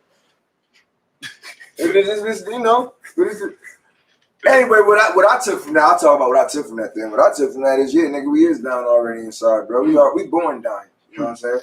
We born with a clock in us. Everybody born with a clock in us. You know what I'm saying? A clock in it, so we could just tell time. No. I got a question. How y'all think y'all niggas gonna go? Ooh, I like that. How you think I you don't go? participate in that question. And how would you want to go, nigga? I don't participate in that I'm question. going my sleep though. I ain't gonna lie, nigga. On That's some real nigga stupid. shit. That whole What the question. fuck you mean? I mean, you scared of death, bro. I'm not scared of death. I mean, I'm not saying I'm scared of death. I like that. I don't want to talk about death. Exactly. I don't want to talk about death. Exactly. And on that note, I am willing to participate in this conversation. But niggas love talking about that living shit, though. The way, right? The way I think. All right, you know what? You threw it over there? I kind of feel. I don't want to talk about the way that I think I would go because I'm not gonna speak that into existence. But the way I want to Them go. going on some pussy for sure. Heart attack in the pussy. It's a thick. You feel that? That nigga see you out of the pocket out, backhand the fuck out your. I don't even want to feel the experience of a heart attack. I would go with the first option you said. I'd rather die like down my sleep or some shit like that. You know what I'm saying? But the fear of death like that's not the thing. Like, everybody gonna do that, bro. You gotta face your own mortality, bro. And the earlier you do it, the better. You know what I'm saying? But yeah, going in my sleep, that seemed like the best way to, How old you be? I ain't gonna lie, I'm be 200 though. Fuck that. You know what? I think I'm gonna be ready. I'm gonna be ready to go at whatever age I feel like I'm done what I needed to do. Whether that's in the next 10 years or the next 40 years. Once I feel like I've done what I feel like I came here to do, then I'm like, now I have nothing else to be here for. And that's just me because of my, I'm detached from this type of shit. Like, I'm ready for like the next shit. But yeah. Because I remember you showing me that little scale thing or whatever about our Africans, like, we dying off around this age, nigga. But nigga, next couple of years, nigga, next 10, 15 years, we're gonna start living until 130, Yeah. Scale or whatnot. Just for example, I'm like, okay. Let's see, yeah, man. Yeah. That was a good topic though. I like that one. Glad you enjoyed it, bro. You gotta see the topic, bro. Stay with the topics, bro. Come on, we got 18 minutes. I had some of the most revamped topics tonight. Okay. We got 18 minutes, family. What's up? You said what? You heard what I said, bro. What is the most memorable line from a movie that stuck with you? Your topic. My topic was, what were some lines that you remember or helped shape your childhood? Okay. Your topic. Sin topic. I remember that you didn't. Let's hear it. So this was basically a topic to help niggas go down memory lane, a feel good topic. Yeah. It was basically the happy topic. Exactly, the happy topic. We need more of those from you. From you, right? Exactly, right. From you, I can't even. I stay with happy topic. I We can't need more happy even topics from you, that. especially. So some lines that from movies that like I can never forget, and I'm pretty sure everybody like know these shits. Like Friday, the Smokey line when the pastor came up to the porch and shit. Around here, like that shit, you ain't gonna never forget that shit. Between Norman and Weston, we call this here a little twin. Wow. Nigga, like that shit go crazy. Smokey over here taking his shit. Smokey over here taking a shit. What? I ain't gonna tell nobody else. You know Shit, I just seen the meme. Oh, my neck and my back. Nigga ain't even wet over here. Get your ass from over here. I just seen a meme where they was talking about WAP. And bruh said, it had bro face. It ain't even wet over here. That's funny. That shit was hella funny. I'm like, that's hilarious. Niggas be remixing shit to the focus. Like you seen, I said that me, myself, and Irene. But you said you eat well blubber. Oh, she'll be eating blubber, all right. As soon as I free Willie, nigga. No, bro, I keep telling you when he was Bruh. shooting the cow. How my nigga Pow! How Good my- God in hammock! Pow! He just emptying off the clip of the cow. Pow! Yes, that's all you gotta do. What you gotta do? Pow! I'm like, this nigga is stupid, bro. Ooh! Come on! Yeah. Ooh, the cow not dead. Pow! He just, or even on Harlem Nights. You broke my nose, man! Pow! Yeah, Put that left gun up, nigga! Pow! I think my most memorable shit from that for me was when he had the alley fight with old girl. Oh yeah, rest I'm not in peace. playing. I'll shoot that dead ass motherfucker off your motherfucking foot. Now put the gun away. Now you want to shoot me in my pinky toe? Go ahead. There it is right there. Go ahead, shoot. You think I won't? You think I won't? That nigga anniversary is stupid. I'm like, this nigga really shot her ass. Or even from a stand-up, bro. Like a stand-up segment that was so bastard, bro. You really is, man. I'm gonna call you on your bullshit. You can't drink my Hennessy up and shit, but you want to hog the joint though? That's how you feeling? That's no, not but I'm Hennessy. saying no, fat. But he drunk mine too. The first one. Yeah, the first one. This one's serious. That one was mine. The one we're still drinking, that one was mine. Because I haven't drank none yet because he was. Yeah, true. You was on it for Bam, too he long, did bro. get. Where's it at right now? Don't tell I me. didn't get a fucking swig What yet. the fuck are you talking about? Did I get a swig Get the yet? fuck out of here, bro. Did I get a swig It's yet? on camera, nigga. Did I get a swig yet? It's on camera, fam. Did I get a swig yet? Fam, let's rewind it.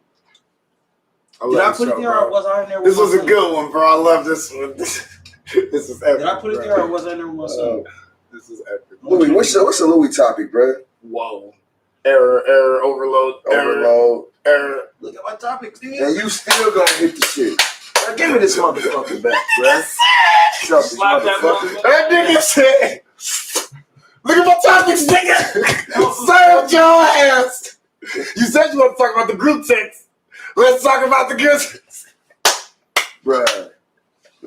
Nah, let's not do that. No, look at my topics. Dude. Nigga, your topic was a wet t-shirt contest, which was majorly suspect.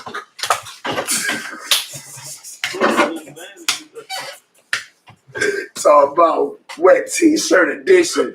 The fuck out of here, nigga. The fuck was you thinking, nigga? We gonna come up in here with wet t-shirts at 7 p.m. to 10 p.m. You ain't got and with a wet shirt on. what I said, bro. You ain't got those Fuck out of here, bro. Weird ass shit was that. You ain't got no bitches. This is what happened. Niggas, 4 niggas and a female on this show. And you talking about a wet t-shirt edition, not even a contest. You said wet then he said edition of contest. I don't even want No, fam, come on. Let's keep it real though. My nigga said wet t-shirt edition. Nah, look that shit up, bro. You ain't go to Yeah, bro. We can look it up, my nigga. You tell AP don't come in no black tee. Bro. You been telling you bring my beard, bring my hairline. Fam, what? He told What, you nigga? don't wear no black hoodie. I'm like, this nigga is stupid, bro. Y'all ain't ready for this episode. Wet t-shirt edition. Everybody come here in they wet tees. The fuck was you thinking, nigga? Huh?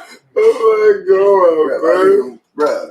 Leave that nigga alone, bro. I That's see Louis, you. bro. That motherfucker come here dry. Leave that nigga alone, bro. He said, what was his topics? Leave that.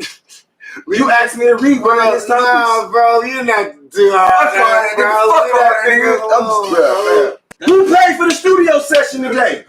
You did, right? C did. But that's exactly. That's the second. Exactly, nigga. That's the second part I wrote. I don't give the fuck that mean. Where your point at? Bruh, to me though, fam.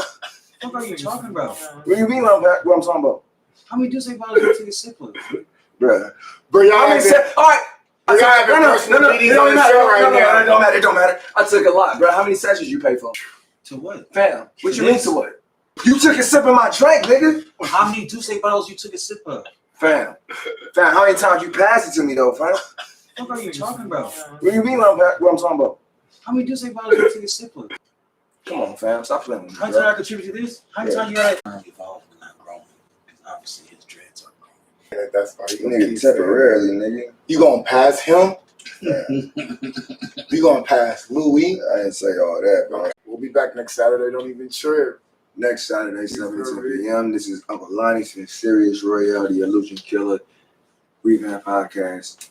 I'll let us next week. We got Louis B,